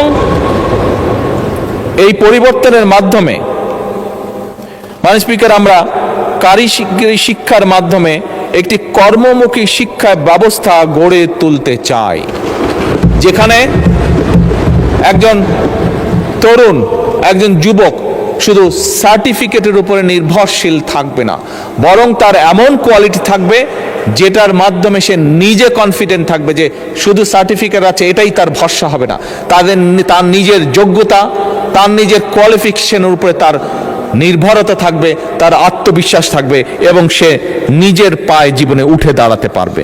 এবং সে কারণে মাননীয় স্পিকার, আমরা ক্লাস 6 থেকে পর্যায়ক্রমিকভাবে কারিগরি শিক্ষা, বাংলা এবং ইংরেজির পাশাপাশি তৃতীয় ভাষা শিক্ষা আমরা ইন্ট্রোডিউস করতে চাই। মাননীয় স্পিকার, আমার চায়না সফরে আমি সেই দেশের সরকারকে বলেছি যে আমরা চাই, কারণ স্বাভাবিকভাবে তাদের অর্থনীতির পরিধি বাড়ছে এবং তাদের প্রয়োজন হচ্ছে, এখন তাদের দেশে অনেকগুলো বিজনেস সাবজেক্ট আছে যেখানে তাদের মানুষরা আজ কাজ করে না, কারণ তাদের লাইফ স্ট্যান্ডার্ড বেড়ে গিয়েছে। তাদের বিদেশ থেকে আস্তে আস্তে এমন পরিস্থিতি আছে যে মধ্যপ্রাচ্যের মতন তারাও বিদেশ থেকে মানুষ নিতে চাইছে, যে সেই কাজগুলো তারা করবে। এবং মাননীয় স্পিকার, আমি যখন তাদেরকে এ কারণেই তাদেরকে যখন বলেছি যে আমরা চাই আমাদের ছেলে মেয়েদেরকে ম্যান্ডারিন ল্যাঙ্গুয়েজ শেখাতে, তারা অত্যন্ত খুশি হয়েছে এবং তারা বলেছে তারা তাদের ল্যাঙ্গুয়েজ তারা এখানে শেখাবে। মাননীয় স্পিকার, আমি যা দেখে এসেছি, আমার সফরে আমি যা দেখে এসেছি, যে আমরা যদি আমাদের সন্তানদেরকে তৃতীয় ভাষা হিসেবে কয়েকটি ভাষার মধ্যে যদি, যেহেতু আসলে আমি মাত্র চায়না থেকে এসেছি সেই জন্যই ম্যান্ডারিনের কথাটি বলেছি, এই ভাষা আমরা শিখাতে পারি, আমি ব্যক্তিগতভাবে দৃঢ়ভাবে বিশ্বাস করি আমাদের প্রজন্মের বহু মানুষকে আমরা সুন্দর একটি ভবিষ্যৎ তৈরি করে দিতে সক্ষম হব মাননীয় স্পিকার। একই সাথে মাননীয় স্পিকার, শুধু ম্যান্ডারিন না, এর বাইরে জাপানিজ আছে, এর বাইরে আমরা ফ্রেঞ্চ আছে, জার্মান আছে, অ্যারাবিক আছে, এই ভাষাগুলো আমরা ইন্ট্রোডিউস করতে চাইছি মাননীয় স্পিকার থার্ড ল্যাঙ্গুয়েজ হিসাবে। এর বাইরে মাননীয় স্পিকার, ক্রীড়া ও শিক্ষা সংস্কৃতির বিকাশ, আনন্দময় প্রযুক্তি নির্ভর শিক্ষা, one teacher one tab, multimedia classroom, বিনামূল্যে ওয়াইফাই, এই সকল কিছু, একই সাথে প্রাইমারি স্কুলে বাচ্চাদের জন্য স্কুল ড্রেস, এই সবগুলো বিষয় আমরা পর্যায়ক্রমিকভাবে আমাদের শিক্ষা ব্যবস্থাকে, আমাদের শিক্ষার্থীদেরকে, আমাদের ভবিষ্যৎ প্রজন্মদেরকে শক্তিশালীভাবে, দৃঢ়ভাবে, কনফিডেন্টভাবে গড়ে তোলার জন্য এই বাজেটে আমরা এই পদক্ষেপগুলো রেখেছি, যা আমরা পর্যায়ক্রমিকভাবে ধীরে ধীরে বাস্তবায়ন করব ইনশাআল্লাহ।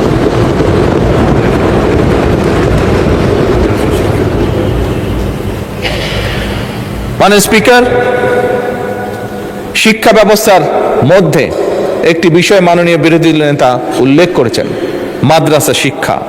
মাননীয় স্পিকার, আমরা মাদ্রাসা শিক্ষার বাইরে যে রেগুলার শিক্ষা আছে সেটিকে যেভাবে গুরুত্ব সহকারে পর্যায়ক্রমিকভাবে পরিকল্পনার মধ্যে সাজিয়ে সামনে এগিয়ে নিতে যাচ্ছি, একইভাবে মাননীয় স্পিকার, মাদ্রাসা শিক্ষার ব্যাপারেও একইভাবে আমরা তাদেরকে সেই পরিকল্পনার ভিতরে নিয়ে এসে আমরা একইভাবে সেটিকেও তুলে নিয়ে যেতে চাইছি, যাতে একজন সন্তান সে মাদ্রাসায় পড়েছে বলেই যে সে শুধু একটি বিষয়ে পারদর্শী হবে তা না, একটি জেনারেল শিক্ষা ব্যবস্থার ছাত্র বা ছাত্রী যেভাবে পারদর্শী অন্যান্য বিষয়, মাদ্রাসা শিক্ষা যে সকল ছাত্র বা ছাত্রী থাকবে তারাও একইভাবে সমভাবে সেই সকল বিষয়ে পারদর্শী হবে। এই পরিকল্পনা নিয়ে মাননীয় স্পিকার আমরা এগোচ্ছি। মাননীয় স্পিকার, ছোটবেলা থেকে পড়ে এসেছি চিকিৎসা মানুষের মৌলিক অধিকার। মাননীয় স্পিকার, এই কথাটি আমি, আমার সহকর্মীবৃন্দ, আমার অর্থমন্ত্রী, আমরা এই কথাটি দৃঢ়ভাবে মনে প্রাণে বিশ্বাস করি এবং বিশ্বাস করি বলেই মাননীয় স্পিকার, এবার বাজেটে সরকার এই চিকিৎসা সেবার উপরে সর্বোচ্চ গুরুত্ব দিয়েছে এবং সর্বোচ্চ বাজেট আমরা অ্যালোকেট করেছি মাননীয় স্পিকার।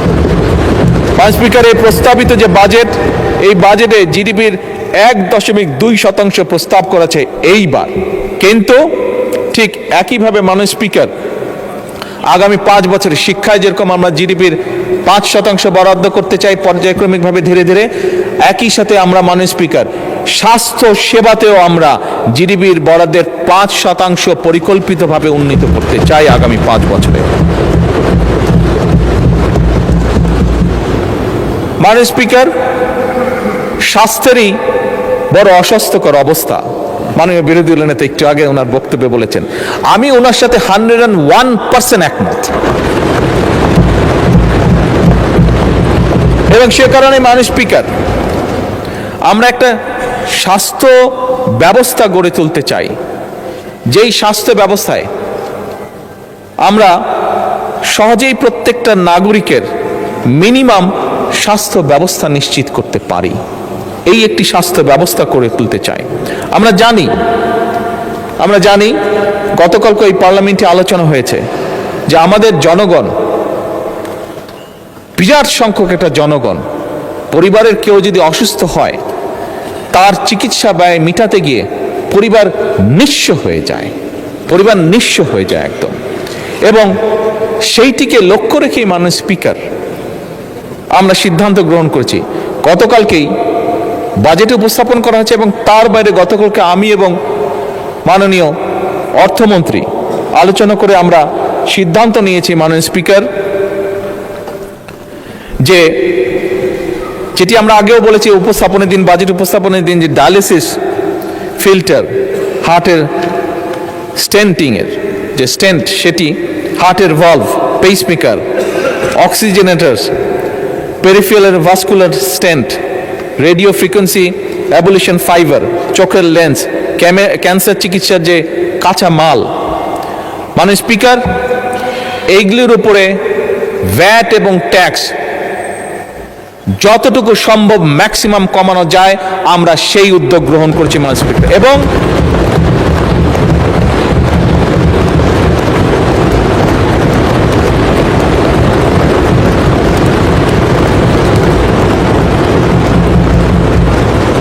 এর ফলে আমরা মাননীয় স্পিকার হিসাব করে দেখেছি, একজন মানুষের যদি এখন হার্টে স্টেন্ট করতে 1 লক্ষ টাকা লাগে, এই আগামী পরশুদিন থেকে মাননীয় স্পিকার এই বাজেট পাস হওয়ার সাথে সাথে সেই খরচটি নেমে অলমোস্ট 50%, অর্থাৎ 50% চলে আসবে।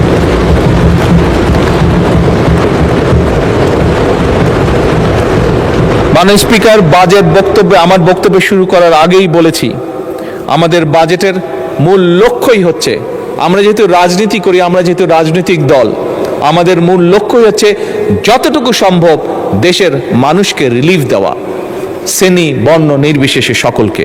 এবং সেটির প্রতিফলন মাননীয় স্পিকার আপনি চিকিৎসা খাতে দেখলেন। মাননীয় স্পিকার, চিকিৎসা যে ব্যয়, এই ব্যয়টি কমানোর পাশাপাশি আরেকটি বিষয় আমরা জোর দিয়েছি। এখানে মাননীয় বিরোধী দলের নেতা আছেন, ওনার সাথে আমার প্রথম লন্ডনে দেখা হয়েছিল আজকে থেকে প্রায় 5 বছর আগে। ওনার পরিবারের সদস্যরাও লন্ডনে থাকেন, উনি নিজে একজন চিকিৎসক, খুব সম্ভবত ওনার মেয়েও বোধহয় চিকিৎসক, আমি যতটুকু জানি। ছেলে চিকিৎসক ওনার, সবাই চিকিৎসক। আচ্ছা, ভেরি গুড। মাননীয় বিরোধী দলীয় নেতা অবশ্যই ওয়াকিফাল আছেন, ওনার ধারণা আছে, যেহেতু উনি পরিবারের সাথে দেখা সাক্ষাৎ করার জন্য মাঝে সাঝে উনি ইউকেতে যান, আমিও যেহেতু আনফর্চুনেটলি বহুদিন আমাকে থাকতে হয়েছে দেশে আসতে না পারার কারণে। মাননীয় স্পিকার, ইউকের মতন দেশও একটি রিচ কান্ট্রিও দেশের মানুষের স্বাস্থ্যসেবা নিশ্চিত করতে গিয়ে তারা রীতিমতন হিমশিম খাচ্ছে, এবং সে কারণেই তারা এখন একটি নতুন উদ্যোগ গ্রহণ করেছে। এবং সেটা শুধু ইউকেতেই নয়, অল ওভার ইউরোপে এই উদ্যোগটা তারা গ্রহণ করেছে, সেটা হচ্ছে প্রিভেনশন। অর্থাৎ সেটি এখন তারা ইউরোপিয়ান সরকারগুলো প্রিভেনশনের উপর জোর দিচ্ছে। অর্থাৎ একটি মানুষ, হিসাব করে দেখা গিয়েছে যে একটি মানুষ যদি অসুস্থ হয়, যেহেতু ওইসব দেশে সরকার সর্বোচ্চ সবকিছু বহন করে একটি মানুষকে চিকিৎসা দেওয়ার জন্য, সেজন্য তারা হিসাব করে দেখেছে যে একটা মানুষ যদি অসুস্থ হয় তাকে চিকিৎসা দেওয়া, তার পিছে নার্স, ডাক্তার, হসপিটালের বেড সব কিছু মিলে যে খরচ হয়, কিন্তু তাকে যদি প্রথমেই অ্যাওয়্যার করা যায় যে তুমি এই কাজগুলো থেকে যদি বিরত থাকো তাহলে তুমি এইভাবে অসুস্থ থেকে দূরে থাকবে, অসুস্থ হওয়া থেকে বিরত থাকবে, দেখা গেছে হিসাব করে তাতে খরচ কম হয়। মাননীয় স্পিকার, আমরাও এখন সিদ্ধান্ত গ্রহণ করেছি যে স্বাভাবিকভাবে 20 কোটি মানুষের দেশ, এত মানুষকে চিকিৎসা সুবিধা দিতে গেলে মাননীয় বিরোধী দলের নেতা বলেছেন কিভাবে মানুষ ওয়ার্ড হসপিটালগুলোতে মাটিতে পর্যন্ত শুয়ে থাকে। বিরোধী দলের নেতার জানার জন্য বলছি, আমার কাছে একটি স্ট্যাটিস্টিক্স আছে, এটি সবার জানার জন্য বলছি। হিসাব করে দেখা গিয়েছে মোটামুটিভাবে হাসপাতালগুলোতে, সারা বাংলাদেশের হাসপাতালগুলোতে মাটিতে শুয়ে থাকে প্রায় 40 লক্ষ মানুষ, 40 লক্ষ মানুষ যাদেরকে বেড দিতে পারে না। এখন এত বিশাল সংখ্যক জনসংখ্যার দেশ, স্বাভাবিকভাবে সরকারের, আমি বলেছি আমার বক্তব্যে, সরকারের সীমাবদ্ধতা আছে সম্পদের, রাষ্ট্রের সীমাবদ্ধতা আছে সম্পদের। সেজন্য আমরা উদ্যোগ গ্রহণ করেছি, আমরা মানুষকে বোঝাবো, মানুষকে অ্যাওয়্যার করবো যে কি থেকে কি অসুখ, কাজ থেকে বিরত থাকলে, খাবার দাবার, লাইফস্টাইল ফলো করলে অসুখ থেকে, অসুস্থ থেকে বিরত থাকা যায়, বেঁচে থাকা যায়, নিজে সুস্থ থাকা যায়। এবং সেই জন্যই মাননীয় স্পিকার, আমরা prevention is better then cure এই পলিসি আমরা বাস্তবায়ন করতে চাইছি। এবং সে কারণেই আমরা সমগ্র বাংলাদেশে 1 লক্ষ হেলথ কেয়ারার বা হেলথ ওয়ার্কার নিয়োগ দেওয়ার পরিকল্পনা গ্রহণ করেছি, যারা গ্রামে গ্রামে ঘরে ঘরে যাবে, আমাদের মায়েদেরকে বোঝাবে, বোনেদেরকে বোঝাবে, কারণ মা বোনেরাই পরিবারের স্বাস্থ্য, খাবার দাবার, হাইজিন সব কিছু কম বেশি খেয়াল রাখেন। কাজেই কোন জিনিসটি খেলে হার্টের অসুখ থেকে দূরে থাকা যাবে, কোন জিনিসটি খেলে বা কোন জিনিসটি না খেলে কিডনির প্রবলেম থেকে দূরে থাকা যাবে, কোন জিনিসটি খেলে না খেলে প্রেশার বা অন্যান্য যাবতীয় অসুস্থ থেকে দূরে থাকা যাবে, এই হেলথ কেয়ারগুলো সেখানেই কাজ করবে। এবং আমরা আশা করি ধীরে ধীরে জনগণ এটির সুফলটি পাবে। ফলে এইখানে যদি রোগীর সংখ্যা কমে, আমরা হাসপাতালগুলোতে কিছুটা হলেও বেটার সার্ভিস তখন এনশিওর করতে পারবো। মাননীয় স্পিকার, অনেক সময় লাগবে। সরকার প্রতিটি শ্রেণী পেশার মানুষের জন্য সামাজিক সুরক্ষা বলয় নিশ্চিত করতে চায়। কারণ আমি একজন রাজনৈতিক কর্মী হিসাবে দৃঢ়ভাবে বিশ্বাস করি, মাননীয় স্পিকার, নাগরিকদের রাজনৈতিক এবং অর্থনৈতিকভাবে ক্ষমতাহীন রেখে রাষ্ট্র কখনোই শক্তিশালী হতে পারে না। রাষ্ট্রকে যদি শক্তিশালী করতে হয় তাহলে অবশ্যই একজন নাগরিককে রাজনৈতিকভাবে এবং অর্থনৈতিকভাবে তাকে শক্তিশালী হতে হবে। এবং এই কারণেই মাননীয় স্পিকার, বর্তমান সরকার সমাজে নারীদেরকে অর্থনৈতিকভাবে ক্ষমতায়ন বা এম্পাওয়ার্ড নিশ্চিত করতে চায়।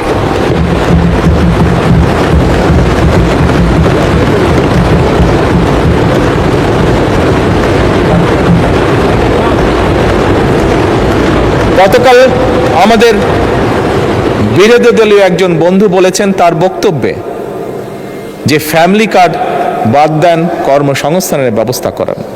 আমি আমার সেই বিরোধী দলীয় সহকর্মীর উদ্দেশ্যে বলতে চাই, আপনি একটু অপেক্ষা করুন, একটু ধৈর্য দেখুন।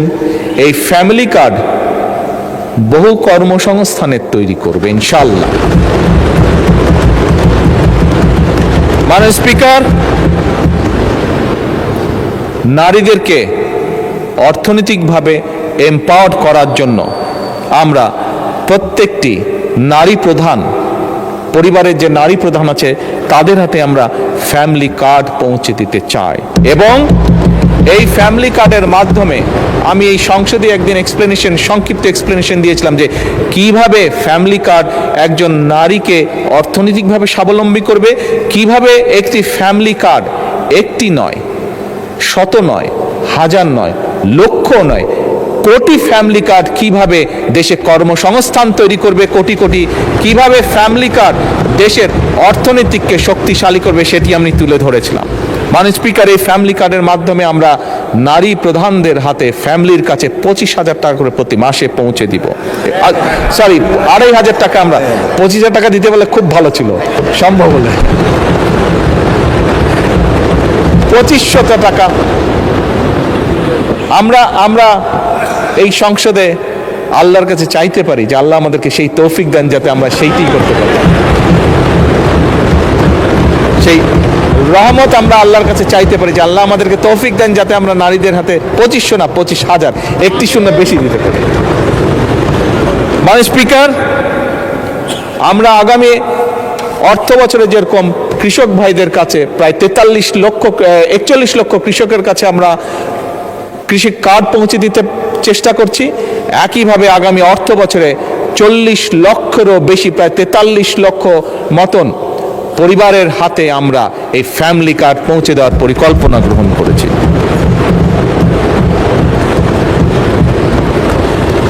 মানে স্পিকার, শুধু নারীদের কাছেই নয়, আমাদের এই সমাজে কিছু ব্যক্তি আছেন যে মানুষগুলোকে, আমি মুসলমান হই, আমি যে কোনো ধর্মেরই হই না কেন, অন্য ধর্ম যারা আছেন, এই মানুষগুলোর কাছে আমরা অনেক জীবনের বিভিন্ন গুরুত্বপূর্ণ সময় বিভিন্ন গুরুত্বপূর্ণ পরামর্শ নিয়ে থাকি। এই মানুষগুলো আমাদের জীবনের বাঁকে বাঁকে আমাদেরকে বিভিন্ন পরামর্শ দিয়ে থাকেন। তারা কারা? মুসলমান হিসেবে আমি তাদেরকে চিনি মুয়াজ্জিম নামে, তাদেরকে চিনি ইমাম নামে, তাদেরকে চিনি খতিব নামে, এই উপাধিতে তারা উপাধিত।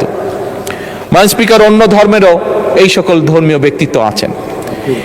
অধিকাংশ ক্ষেত্রে মানে স্পিকার দেখেছি আমরা এই মানুষগুলোর মধ্যে বহু সংখ্যক মানুষ, বিরাট একটি অংশ অনেক মানবতর জীবনযাপন করেন। মানে স্পিকার, আমরা নির্বাচনের আগে আমাদের দলের অবস্থান থেকে বলেছিলাম আমরা যেরকম নারীদের ফ্যামিলি কার্ড পৌঁছে দিতে চাই, আমরা যেরকম প্রবাসীদের কাছে প্রবাসী কার্ড পৌঁছে দিতে চাই, আমরা যেরকম কৃষক ভাইদের কাছে কৃষক কার্ড পৌঁছে দিতে চাই, আমরা এই যে মানুষগুলো যাদের কথা বললাম তাদের কাছেও আমরা একটি সরকার, যতই সামান্য হোক, যত অল্পই হোক না কেন, তাদের কাছেও আমরা তাদের পাশে দাঁড়ানোর জন্য তাদের কাছে আমরা কিছু সম্মানই পৌঁছে দিতে চাই সরকারের পক্ষ থেকে।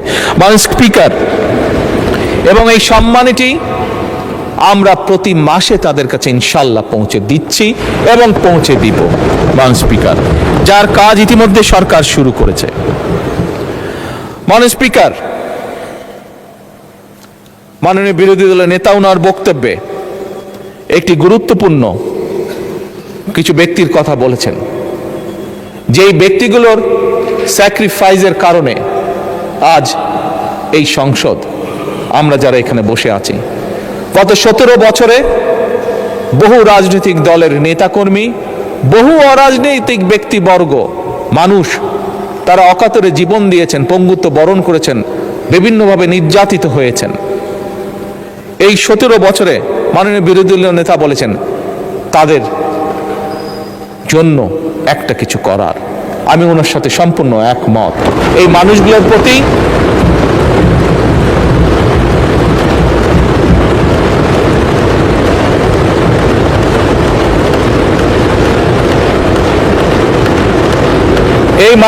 প্রতি আমাদের দায়িত্ব রয়েছে। যতটুকু আমাদের সামর্থ্য, রাষ্ট্র বা সরকারের সামর্থ্য, সেই অবস্থান থেকে আমি আমার এবং বিরোধী দলীয় নেতার পক্ষ থেকে মাননীয় অর্থমন্ত্রীকে অনুরোধ জানাবো যে এই মানুষগুলোর জন্য ব্যবস্থা গ্রহণ করার জন্য। ধন্যবাদ।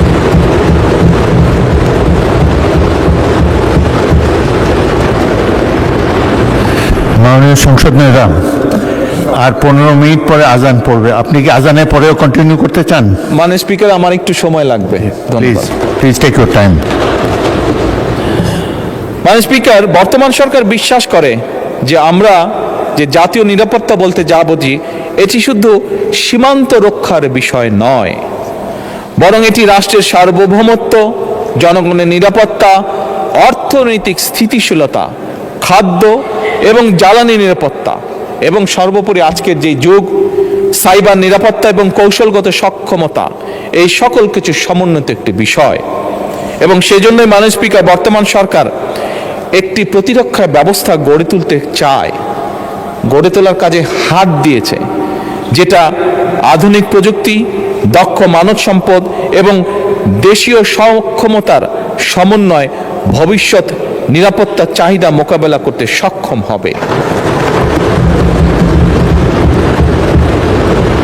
মাননীয় স্পিকার, প্রতিরক্ষা শিল্পের সক্ষমতা বৃদ্ধি, গবেষণা প্রযুক্তিগত ব্যবহার, সাইবার নিরাপত্তা জোরদার এবং প্রতিরক্ষা ব্যবস্থাপনা আধুনিকরণের জন্য মডার্নাইজ করার জন্য বর্তমান সরকার এই বাজেটের ভিতরে অনেকগুলো গুরুত্বপূর্ণ উদ্যোগ গ্রহণ করেছে মাননীয় স্পিকার, যা আমি দৃঢ়ভাবে বিশ্বাস করি একজন বাংলাদেশী হিসাবে আমাদের প্রত্যেককে আগামীতে ইনশাল্লাহ গৌরবান্বিত অহংকার করার মতন অবস্থানে আমরা নিয়ে যাব ইনশাল্লাহ।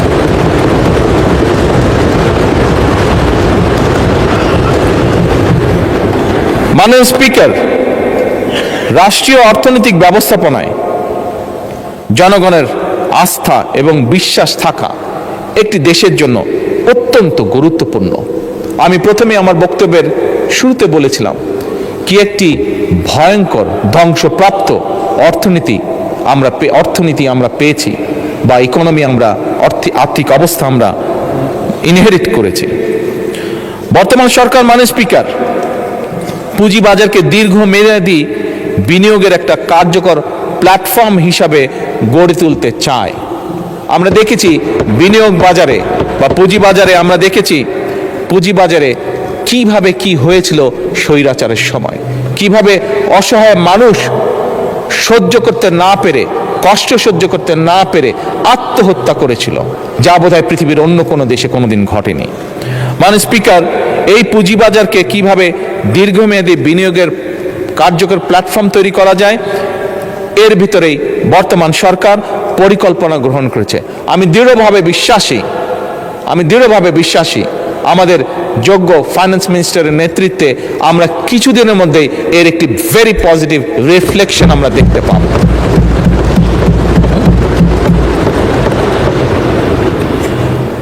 মাননীয় স্পিকার, ফ্যাসিবাদের দুঃশাসনের কারণে আর্থিক খাত, বিশেষ করে ব্যাংকিং সেক্টর নিয়ে জনমনে উদ্বেগ সৃষ্টি হয়েছে। ব্যাংকিং, আমি আগেই বলেছি, আমাদের এই বাজেটের অন্যতম একটি ইম্পর্টেন্ট লক্ষ্য হলো অর্থনৈতিক খাতে শৃঙ্খলাকে যে কোনো মূল্যে ফিরিয়ে নিয়ে আসা এবং ব্যাংকিং সেক্টরে শৃঙ্খলা ফিরিয়ে আনতে সরকার সব রকমের উদ্যোগ গ্রহণ করছে, প্রত্যেকটা ক্ষেত্রে উদ্যোগ গ্রহণ করছে। এখানে বিরোধী দলীয় নেতা আরেকটি ইম্পর্টেন্ট বিষয় উল্লেখ করেছেন যে ফ্যাসিবাদের আমলে দেশ থেকে যে দেশের মানুষের লক্ষ কোটি টাকা পাচার হয়ে গিয়েছিল, সেই পাচারকৃত টাকাও ফিরিয়ে আনার জন্য মাননীয় স্পিকার আপনি এবং আপনার মাধ্যমে সমগ্র সংসদ অত্যন্ত খুশি হবেন যে বিদেশে যে পাচারকৃত অর্থ, সেই অর্থ এবং সম্পদ ফিরিয়ে আনার জন্য বাংলাদেশ সরকার এরই মধ্যে 13টি দেশে 23টি মিউচুয়াল লিগ্যাল অ্যাসিস্ট্যান্স রিকোয়েস্ট পাঠিয়েছে মাননীয় স্পিকার। এবং শুধু তাই নয়, এই মিউচুয়াল লিগ্যাল অ্যাসিস্ট্যান্স ট্রিটি চূড়ান্ত হয়েছে অনেকগুলো। 15টির বেশি ক্ষতিগ্রস্ত ব্যাংক আন্তর্জাতিক সম্পদ পুনরুদ্ধার প্রতিষ্ঠানের সঙ্গে, যারা এই কাজগুলো করে, প্রতিষ্ঠানের সঙ্গে 60টিরও বেশি নন ডিসক্লোজার এগ্রিমেন্ট স্বাক্ষর করে ফেলেছে সরকার ইতিমধ্যে। কাজেই মাননীয় বিরোধী নেতা যেমন বলেছেন, এই কাজ করার জন্য ওনারা আমাদের সব রকম সহায়তা দিবেন, তার জন্য আমি ওনাকে অত্যন্ত আন্তরিক ধন্যবাদ জানাই। আমরা বাংলাদেশের আইন কানুন এবং আন্তর্জাতিক আইন কানুনের মধ্যে থেকে মাধ্যমে যত দ্রুত এবং যত বেশি সম্পদ, দেশের মানুষের যে সম্পদ পাচার হয়েছে, যত বেশি সংখ্যক সম্পদ সম্ভব, সেটি আমরা ইনশাল্লাহ দেশে ফিরিয়ে নিয়ে আসব। মাননীয় স্পিকার, এই বাংলাদেশের জনগণ আমাদেরকে ভোট দিয়ে এই সংসদে পাঠিয়েছে। এই বাংলাদেশের মানুষের জনগণের সমর্থন নিয়েই আমরা সরকার গঠন করেছি। সেজন্যই করের বোঝা বাড়ানো আমাদের লক্ষ্য বা উদ্দেশ্য নয়, করের বোঝা বাড়িয়ে নয়, বরং হয়রানি কমিয়ে করের ভিত্তিকে বাড়িয়ে শাসন ব্যবস্থার প্রতি জনগণের আস্থা ফেরানোর মাধ্যমে মাননীয় স্পিকার সরকার রাজস্ব বাড়ানোর নীতি গ্রহণ করতে চায়। এটা আমি বলতে চাই, সরকার এমন একটা রাজস্ব ইকোসিস্টেম গড়ে তুলতে চায় মাননীয় স্পিকার। স্বাভাবিক, এখানে করের বা করদাতা যারা আছেন, বিভিন্ন রকম বিষয় আছে বাংলাদেশে, বাস্তবতা আছে, আমি অত ডিটেলে যাব না, বাট বাস্তবতার বাইরেও আমরা থাকতে পারবো না। এবং সে কারণে সরকার এমন একটা রাজস্ব ইকোসিস্টেম গড়ে তুলতে চায় যেখানে করদাতাগণ কর প্রদান করে উন্নয়নে অংশীদার হবেন এবং প্রাউড ফিল করবেন, গর্ববোধ করবেন। আমরা পর্যায়ক্রমিকভাবে সেরকম একটা সিস্টেম তৈরি করতে চাই, স্বচ্ছ এবং আধুনিক করতে চাই এই কর ব্যবস্থাকে। আমার মনে হয় এ ব্যাপারেও আমাদের বিরোধী দলীয় নেতা একটি বক্তব্য তুলে ধরেছেন, আমি ওনার বক্তব্যের সাথে সম্পূর্ণভাবে একমত। মাননীয় স্পিকার, এবার আমি প্রস্তাবিত বাজেটে কয়েকটা বিষয়, প্রস্তাবিত বিধান এবং কয়েকটি ক্ষেত্রে ভ্যাট কমানোর জন্য মাননীয় অর্থ এবং পরিকল্পনা মন্ত্রীর দৃষ্টি আকর্ষণ করতে চাই। এবার আমি সম্ভবত, খুব সম্ভব, নর্মালি এই দাবিটা বিরোধী দল থেকে হয়ে থাকে, আমি আপাতত ফিজিক্যালি না হয়েও মানসিকভাবে একটু ওনাদের পাশে গিয়ে কথা বলতে চাই। মাননীয় স্পিকার, এবারের বাজেটে ব্যক্তি করদাতাগণের আয়কর অব্যাহতির সীমা 2026-27 এবং 27-28 কর বছরের জন্য 3,75,000 টাকা, 2028-29 এবং 29-30 কর বছরের জন্য 4 লাখ টাকা এবং 30-31 কর বছরের জন্য 4,50,000 টাকা প্রস্তাব করা হয়েছে। ব্যক্তি করদাতাগণের করভার কিছুটা লাঘব করে তাদেরকে কিছুটা স্বস্তি দিতে চাই আমরা। এবং সে কারণেই মাননীয় স্পিকার 2026-27 এবং 27-28 কর বছরের জন্য 4 লাখ টাকা, যেটা 3,75,000 প্রস্তাব করেছে, 4 লাখ টাকা, 2028-29 এবং 29-30 কর বছরের জন্য 4,50,000 টাকা এবং 2030-31 কর বছরের জন্য 5 লাখ টাকা করার জন্য মাননীয় অর্থ পরিকল্পনা মন্ত্রীর প্রতি আমি অনুরোধ রাখছি।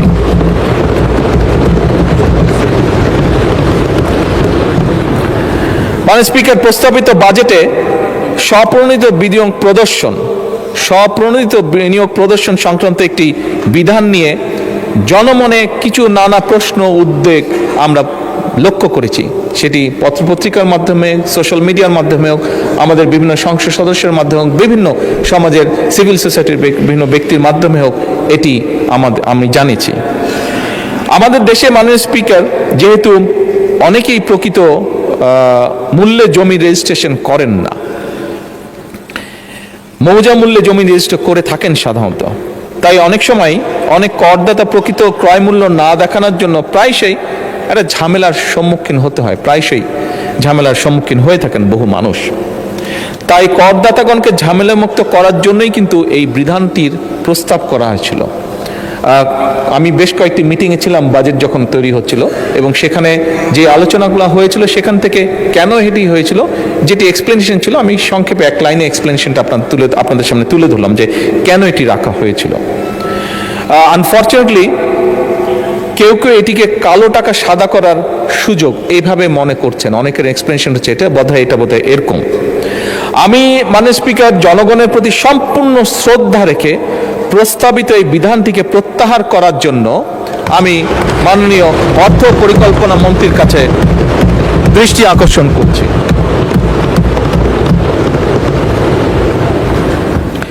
মাননীয় স্পিকার, দেশে বেসরকারি যে বিশ্ববিদ্যালয়গুলো আছে বর্তমানে হ্রাসকৃত 10% হারে কর প্রদান করে তারা। আমি বেসরকারি বিশ্ববিদ্যালয়ের সময় করের হার আরো কমিয়ে 5% করার প্রস্তাব করছি। তবে এখানে একটি তবে আছে। এই তবেটি হচ্ছে, আমি একই সঙ্গে তাদের প্রতি, বেসরকারি বিশ্ববিদ্যালয় তাদের প্রতি আমার আহ্বান থাকবে যে যেহেতু ট্যাক্সটি কমানোর প্রস্তাবনা করা হচ্ছে, গবেষণা এবং উন্নয়ন এবং শিক্ষার্থীদেরকে, যারা স্টুডেন্ট থাকবে তাদেরকে বহু ভাষায় পারদর্শী, তাদেরকে অন্য ল্যাঙ্গুয়েজ কোর্সগুলো করার জন্য, গড়ে তোলার জন্য ল্যাঙ্গুয়েজ ল্যাব স্থাপন ও পরিচালনা করা, এবং একই সাথে গরিব এবং মেধাবী শিক্ষার্থী যারা থাকবে তাদের প্রতিষ্ঠানগুলোতে তাদেরকে বিনা বেতনে পড়াশোনার সুযোগ করে দেওয়ার জন্য।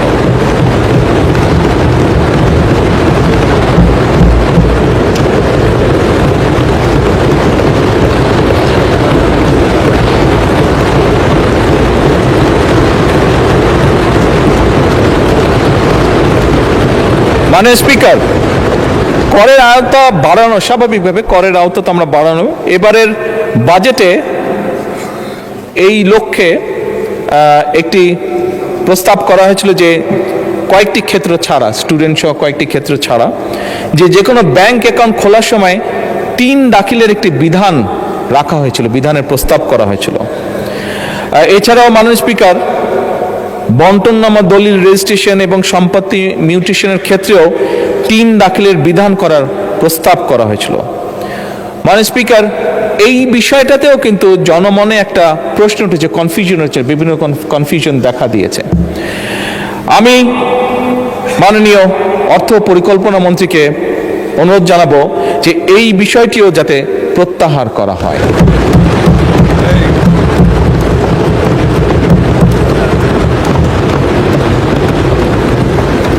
মাননীয় স্পিকার, দেশের 3টি পার্বত্য জেলায় বিশেষ করে ক্ষুদ্র নৃগোষ্ঠী ব্যক্তিগণের যে বেতন এবং তাদের যে আর্থিক পরিসম্পদ হতে যে অর্জিত আয়, এটা ব্যতীত পার্বত্য জেলার পরিচালিত যে সকল অর্থনৈতিক কর্মকাণ্ড থেকে যে অর্জিত আয়, সেটিকে করমুক্ত রাখার প্রস্তাব করা হয়েছে উপস্থাপিত যে বাজেট। আমি মাননীয় অর্থ এবং পরিকল্পনা মন্ত্রীর দৃষ্টি আকর্ষণ করে বলতে চাই যে, বা অনুরোধ রাখতে চাই একই সাথে আমি, যে পার্বত্য জেলা যে ক্ষুদ্র নৃগোষ্ঠী আছে, করমুক্ত আয়ের এই সুবিধাটা আরো একটু বাড়িয়ে তাদের ব্যবসা, কৃষিখাত সহ অন্যান্য আয়ের পাশাপাশি বেতন আয়কেও করমুক্ত করা হোক।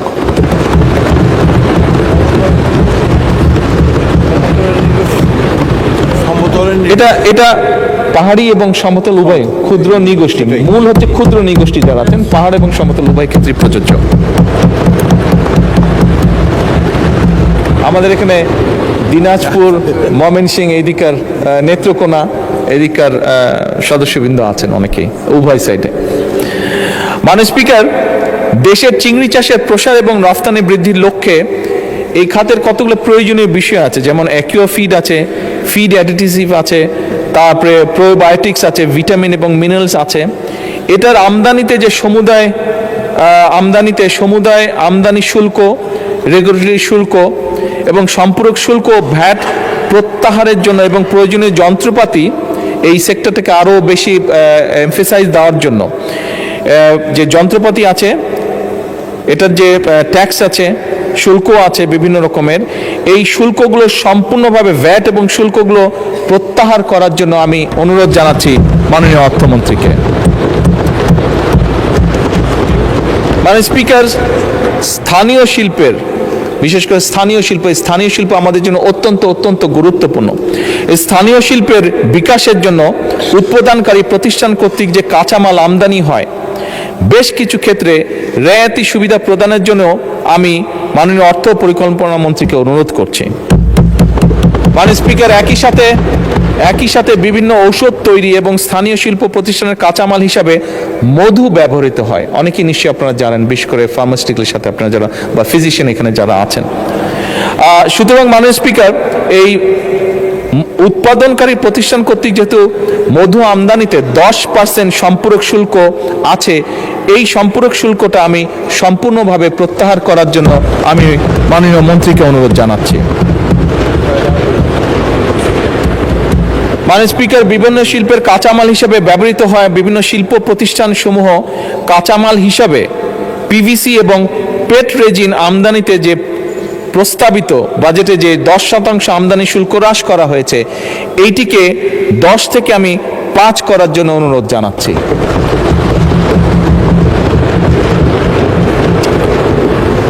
মাননীয় স্পিকার, ফায়ার ডোর উৎপাদনকারী প্রতিষ্ঠানের কাঁচামাল হিসাবে কোল্ড রোল শিট আমদানিতে প্রস্তাবিত 10% রেগুলেটরি শুল্ক সম্পূর্ণভাবে প্রত্যাহার করার জন্য আমি অনুরোধ জানাচ্ছি মাননীয় অর্থমন্ত্রীকে।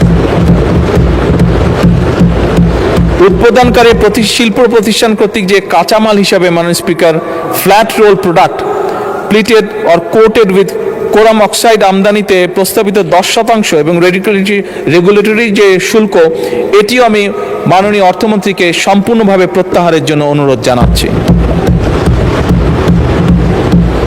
মাননীয় স্পিকার, আপনি যদি মনে করেন তাহলে বাকি অংশটি আমি নামাজের বিরতির পরে উপস্থাপন করতে চাই। ধন্যবাদ।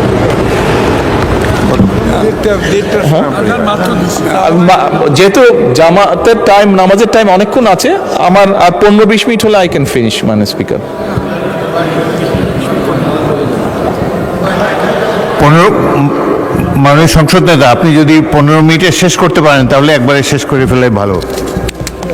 শেষ করে দেব?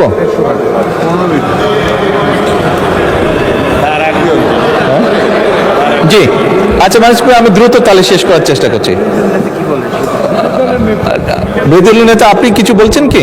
আমি শুনতে পাচ্ছি না আপনার কথাটা। মাননীয় বিরোধী দলের নেতা, আমরা কি কন্টিনিউ করবো 15 মিনিট? তাহলে দলের নেতাকে মাইক দেন। লাগবে 15 থেকে 20 মিনিট লাগবে।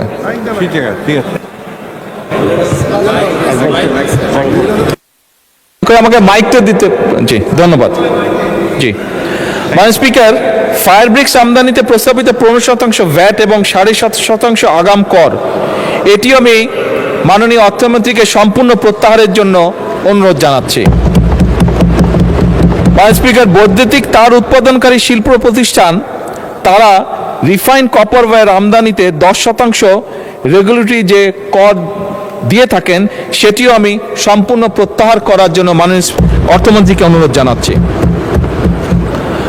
মাননীয় স্পিকার, এর বাইরেও কেশনাট প্রসেসিং শিল্পের কাঁচামাল হিসাবে অপ্রক্রিয়াজাত কাজু বাদাম আমদানিতে প্রস্তাবিত 15% কাস্টম শুল্ক হ্রাস করে, 15% আছে এই সময়, এটা কাস্টম 15% হ্রাস করে, না এটা 0 না, 5% করার জন্য আমি অনুরোধ জানাচ্ছি। মাননীয় স্পিকার, স্থানীয়ভাবে এলইডি ল্যাম্প উৎপাদনকারী প্রতিষ্ঠানের কাঁচামাল আমদানিতে রেয়াইতি সুবিধা যেটি আছে, সেটি আমি 30 জুন 2030 পর্যন্ত বর্ধিত করার অনুরোধ জানাচ্ছি। মাননীয় স্পিকার, প্রি ফ্যাব্রিকেটেড বিল্ডিং উৎপাদনকারী প্রতিষ্ঠানের কাঁচামাল আমদানিতে রেয়াতি সুবিধা যেটি আছে, সেটিকেও আমি 30 জুন 2030 পর্যন্ত বর্ধিত করার অনুরোধ জানাচ্ছি। মাননীয় স্পিকার, এবারের প্রস্তাবিত বাজেটে ফ্রিল্যান্সার এবং স্টার্টআপ উদ্যোক্তাদের জন্য কিন্তু বর্তমান সরকার একটি বিশাল ব্যবস্থা গ্রহণ করেছে। দেশের ইতিহাসে এবারে কিন্তু প্রথমবারের মতন সরকার বাজেটে 500 কোটি টাকার একটি বাজেট রেখেছে স্টার্টআপ ফান্ডিং এর জন্য। মাননীয় স্পিকার, এই ফান্ড ব্যবহার করে আমরা দৃঢ়ভাবে বিশ্বাস করি, আমি ব্যক্তিগতভাবে খুবই দৃঢ়ভাবে বিশ্বাস করি, এই ফান্ড ব্যবহার করে আমাদের তরুণ উদ্যোক্তাদের এগিয়ে যাওয়ার একটি অবারিত সুযোগ তৈরি হয়েছে। মাননীয় স্পিকার, এর মাধ্যমে শুধু ব্যক্তি প্রতিষ্ঠা নয়, স্টার্টআপ প্রজেক্ট সফল হলে দেশের তরুণ প্রজন্মের সামনে এক বিশাল কর্মসংস্থানের স্পেস তৈরি হবে। মাননীয় স্পিকার, বাংলাদেশের অনেক ব্যবসায়ী বর্তমানে বিভিন্ন social media, OTT platform, search engine, online market place এবং অন্যান্য অনলাইন মিডিয়া বিজ্ঞাপন প্রচার করে থাকেন। এসবের মাধ্যমে বর্তমানে 15% ভ্যাট আরোপ থাকায়, এই পুরো বিষয়টার উপরে 15% ভ্যাট আরোপ থাকায় অনেক সময় দেখা গিয়েছে ব্যবসায়িকগণ আনুষ্ঠানিক চ্যানেলে বিজ্ঞাপনের অর্থ পরিশোধ না করে বরং অনেক অন্যভাবে অনানুষ্ঠানিক উপায়ে অর্থগুলো পরিশোধ করে থাকেন। ফলে মাননীয় স্পিকার, ওই ব্যক্তির যেমন লাভ হচ্ছে না, একই দিকে সরকারও রাজস্ব হারাচ্ছে। আমি মাননীয় স্পিকার, আপনার মাধ্যমে আমি মাননীয় অর্থমন্ত্রীর কাছে অনুরোধ জানাতে চাই যে এইটার উপরে যে 15% ভ্যাট আছে, সেটিকে কমিয়ে 5% করা হোক, 5% করা হোক। তার ফলে যেটি হবে, আমরা বিশ্বাস করি যে যারা অন্যভাবে এইটি পেমেন্টটা করছেন তারা উৎসাহিত হবেন প্রপার ওয়েতে পেমেন্টটি করার জন্য। মাননীয় স্পিকার, ব্যবসা বান্ধব ভ্যাট ব্যবস্থা প্রণয়নের লক্ষ্যে ভ্যাট বিষয়ে আরও কয়েকটা প্রস্তাব বিবেচনা করার জন্য আমি মাননীয় অর্থমন্ত্রীকে অনুরোধ করছি। স্বর্ণ বা স্বর্ণ অলংকার বা প্লাটিনামের ক্ষেত্রে প্রতি ভরির উপরে 2500 টাকা, ডায়মন্ডের ক্ষেত্রে প্রতি গ্রাম 2500 টাকা, 2500 টাকা এবং রৌপ্য বা সিলভার জুয়েলারির ক্ষেত্রে প্রতি ভরি 100 টাকা কর ভ্যাটের হার পুনর্নির্ধারণের ব্যাপারে আমি অর্থমন্ত্রীর দৃষ্টি আকর্ষণ করছি। এটিকে আবার পুনর্নির্ধারণ কি করা যেতে পারে। এছাড়াও মাননীয় স্পিকার, বিটিআরসির সাথে রেভিনিউ শেয়ারিং এর ক্ষেত্রে প্রযোজ্য যে 15% ভ্যাট সম্পূর্ণভাবে অব্যাহতি প্রদান এবং একই সাথে সকল প্রকার মাছ সরবরাহের ক্ষেত্রে যোগানদার পর্যায়ে 10% ভ্যাট সম্পূর্ণ অব্যাহতি প্রদান। একই সাথে মাননীয় স্পিকার, দেশীয় শিল্প বিকাশের লক্ষ্যে ডাবল কেবিন পিকআপ, আমরা যারা রাজনীতি করি আমাদের ক্ষেত্রেও লাগে অনেক সময় মিছিল মিটিং সব কাজে যেতে, ক্যাম্পেনিং এর যেতে, তো ডাবল কেবিন পিকআপ এবং মাইক্রোবাস স্থানীয়ভাবে উৎপাদনের ক্ষেত্রে 15% যে ভ্যাট আছে এটিকে কমিয়ে আমি 5% করার প্রস্তাব করছি যারা লোকালি করছেন। মাননীয় স্পিকার, আদর্শ হারে ভ্যাট প্রদানে সহজীকরণের লক্ষ্য নির্দিষ্ট কিছু ক্ষেত্রে কোএফিসিয়েন্ট দাখিলের বাধ্যবাধকতা শিথিল করার বিষয়টি আমি বিবেচনা করার জন্য মাননীয় অর্থমন্ত্রীকে আহ্বান জানাচ্ছি। মাননীয় স্পিকার, আমি দৃঢ়ভাবে বিশ্বাস করি কোন রাষ্ট্রের প্রকৃত শক্তি তার সম্পদে নয়, বরং তার প্রকৃত শক্তি নিহিত রয়েছে সুশাসন, ন্যায় বিচার, জবাবদিহিতা এবং জনগণের আস্থায়। উন্নয়নকে টেকসই করতে হলে শুধু অর্থনৈতিক সংস্কারই নয়, রাষ্ট্র পরিচালনার প্রত্যেকটি ক্ষেত্রে সুশাসন প্রতিষ্ঠা অত্যন্ত জরুরি। আমার মনে এ ব্যাপারে বোধহয় আমরা উভয় পক্ষ একমত।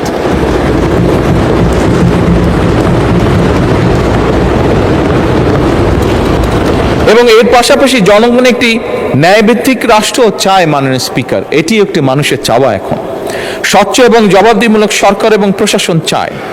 বর্তমান সরকার জনগণের সেই আকাঙ্ক্ষা পূরণে আমি মনে করি শুধু বর্তমান সরকারে নয়, বরং আমি মনে করি এই পুরা সংসদ জনগণের সেই আকাঙ্ক্ষা পূরণে একসাথে থেকে কাজ করতে অঙ্গীকারবদ্ধ শাসক অবস্থান থেকে। মাননীয় স্পিকার, গণতন্ত্র, আইনের শাসন এবং মানবাধিকার রক্ষার অন্যতম পূর্ব শর্ত বিচার বিভাগের স্বাধীনতা এবং ন্যায় বিচার মানুষের দোরগোড়ায় পৌঁছে দেওয়া। সেই লক্ষ্যে ইতিমধ্যেই আমরা সাবেক প্রধানমন্ত্রী মরহুমা বেগম খালেদা জিয়া সরকারের নেওয়া লিগ্যাল এইড কর্মসূচির ব্যাপক বিস্তার ঘটিয়েছে। গত বছরের তুলনায় এবারে বাজেটে বিচার বিভাগের জন্য বরাদ্দ বাড়ানো হয়েছে। একই সঙ্গে মাননীয় স্পিকার, এই সংসদে আমি বিচারকদের আবাসন সমস্যার সমাধান, গবেষণা এবং আদালত ভবনের যে সংকট রয়েছে এইটা নিরসনের জন্য, বিচার বিভাগের সার্বিক উন্নয়নের জন্য আমি সুপ্রিম কোর্টে আরও 100 এবং আইন মন্ত্রণালয়কে আরও 500 কোটি অতিরিক্ত বরাদ্দ দেওয়ার জন্য মাননীয় অর্থ পরিকল্পনা মন্ত্রীকে অনুরোধ জানাচ্ছি। মাননীয় স্পিকার, একটি গণতান্ত্রিক রাষ্ট্র ব্যবস্থায় দক্ষ, সৎ এবং পেশাদার জনপ্রশাসনের কোনোই বিকল্প নেই। আমরা যদি সার্ভিস পেতে চাই আমাদের প্রশাসনকে সেভাবে দক্ষ করে তুলতে হবে। জনগণকে যদি সার্ভিস দিতে চাই, আমরা প্রশাসনকে যেমন একদিকে জবাবদিহির আওতায় আনতে চাই, একই সাথে আমরা সঠিক বেতন কাঠামো, প্রশিক্ষণ এবং অহেতুক রাজনৈতিক হস্তক্ষেপ মুক্ত পরিবেশও বজায় রেখে দেশ গঠনে তাদের পূর্ণাঙ্গ অংশগ্রহণ নিশ্চিত করতে চাই। মাননীয় স্পিকার, বিএনপি সরকার, আমি যেটা আগেই বলেছি, সরকার সমস্যাকে আড়াল করতে চায় না, আড়াল করে কোনো লাভ হবে না।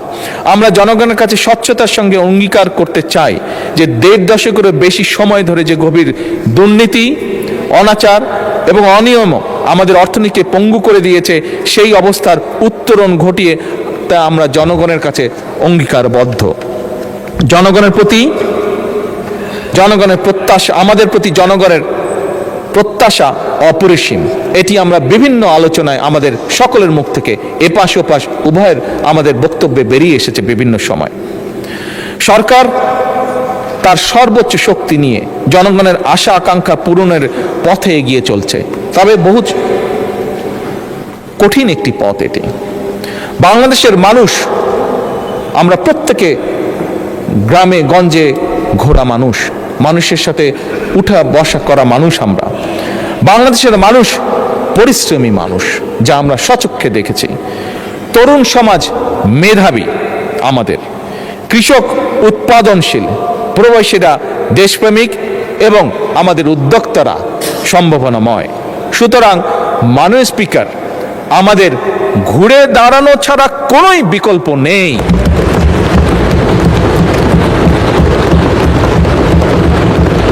মাননীয় স্পিকার, আমি এই মহান সংসদের সকল সদস্যকে, আমার দলের সংসদ সদস্য এবং উইথ রেসপেক্ট বিরোধী দলের সকল সংসদ সদস্যকে আহ্বান জানিয়ে বলতে চাই, এই বাজেট শুধু সরকারের বাজেট হিসেবে নয়, আসুন আমরা সকলে এই বাজেটকে একটি জাতি পুনর্গঠনের বাজেট হিসেবে দেখার চেষ্টা করি। মাননীয় বিরোধী দলের নেতা বলেছেন, আমিও বলেছি, ওনার সাথে সম্পূর্ণ একমত রেখে আমি বলতে চাই, আমাদের মধ্যে মতভেদ থাকতেই পারে, কিন্তু দেশের অর্থনীতি পুনরুদ্ধার, জনগণের কষ্ট লাঘব, আর্থিক খাতে শৃঙ্খলা প্রতিষ্ঠা, আস্থা ফেরানো, কৃষক, শ্রমিক, তরুণ, নারী, প্রবাসী উদ্যোক্তাদের জন্য সৃষ্টি তৈরি এবং গণতান্ত্রিক প্রতিষ্ঠান শক্তিশালী করার প্রশ্নে আমরা সকলে ইনশাল্লাহ ঐক্যবদ্ধ থাকব। এই বাংলাদেশে যাতে আর কোনো ফ্যাসিবাদ স্বৈরাচার কায়েম হতে না পারে, এই বাংলাদেশকে যাতে আর কেউ তাদের তাবেদার রাষ্ট্র বানাতে না পারে, এই হোক আমাদের আজকের প্রত্যয়। মাননীয় স্পিকার, বাজেট প্রণয়ন অত্যন্ত অক্লান্ত পরিশ্রমের কাজ। আমি অক্লান্ত পরিশ্রমের জন্য আমি মাননীয় অর্থ পরিকল্পনা মন্ত্রীকে আমার এবং আমার সকল সদস্যের পক্ষ থেকে সহকর্মীর পক্ষ থেকে আন্তরিক ধন্যবাদ জানাতে চাই। আমি ধন্যবাদ জানাতে চাই অর্থ বিভাগ, জাতীয় রাজস্ব বোর্ড, অর্থনৈতিক সম্পর্ক বিভাগ, আর্থিক প্রতিষ্ঠান বিভাগ, পরিকল্পনা মন্ত্রণালয়, বাংলাদেশ ব্যাংক, সংশ্লিষ্ট সকল মন্ত্রণালয় এবং বিভাগের কর্মকর্তা এবং কর্মচারীদেরকে আন্তরিক ধন্যবাদ জানাতে চাই। বাজেট প্রস্তুত, মুদ্রণ, উপস্থাপন ও সংসদীয় কার্যক্রমে সহযোগিতার জন্য জাতীয় সংসদ সচিবালয়, বিজি প্রেস এবং গণমাধ্যম কর্মী যারা দীর্ঘদিন ধরে বাজেট অধিবেশন কভার করছেন, তাদেরকে আমি আন্তরিক ধন্যবাদ জানাই। মাননীয় স্পিকার, ফ্যাসিস্ট উত্তর বাংলাদেশ এই সংসদের কাছে জনগণের প্রত্যাশা আকাশ ছোঁয়া। এদেশের জনগণ গণতন্ত্র, মানবাধিকার, আইনের শাসন, ন্যায় বিচার এবং সুশাসন প্রতিষ্ঠার কাজ করার জন্যই জনগণ অনেক প্রত্যাশা নিয়ে আমাদের প্রত্যেকটি মানুষকে এই সংসদে পাঠিয়েছে। এই সংসদে আসার আগে গণতন্ত্র প্রতিষ্ঠায় আমাদের অগণিত সতীর্থ সহযোদ্ধা জীবন দিয়েছেন। অনেকেই নেই, আমি এই দেশ ছেড়ে চলে যেতে যখন বাধ্য ছিলাম তখন অনেককে দেখে গিয়েছিলাম, ফিরে এসে আমি তাদেরকে পাইনি। আমরা ওই পক্ষের অনেক সিনিয়র নেতা যাদেরকে আমি নিজে দেখেছি, যাদের সাথে কথা বলেছি, তাদেরও অনেককে এসে আমি পাইনি। আমাদের উভয় পক্ষেরই অবস্থা। অসংখ্য নেতাকর্মী পঙ্গু হয়েছেন, সর্বস্ব হারিয়েছেন, মামলা হামলায় জর্জরিত হয়েছেন। তাদের রক্তের কাছে, তাদের ত্যাগের কাছে আমরা অবশ্যই ঋণী। তাই আমাদের আরো বেশি দায়িত্বশীল হওয়া প্রয়োজন।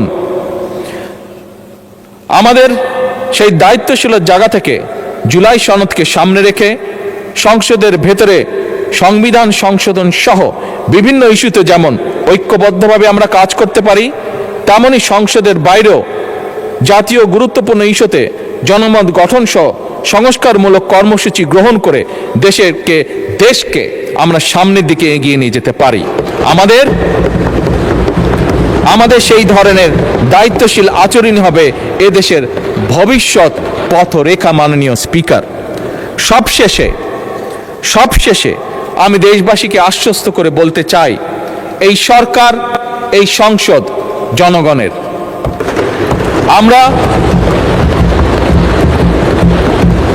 আমরা জনগণের আকাঙ্ক্ষাকে সম্মান করি, জনগণের কষ্ট আমরা অবশ্যই বুঝি, জনগণের সম্পদ রক্ষাকে আমরা পবিত্র দায়িত্ব মনে করি।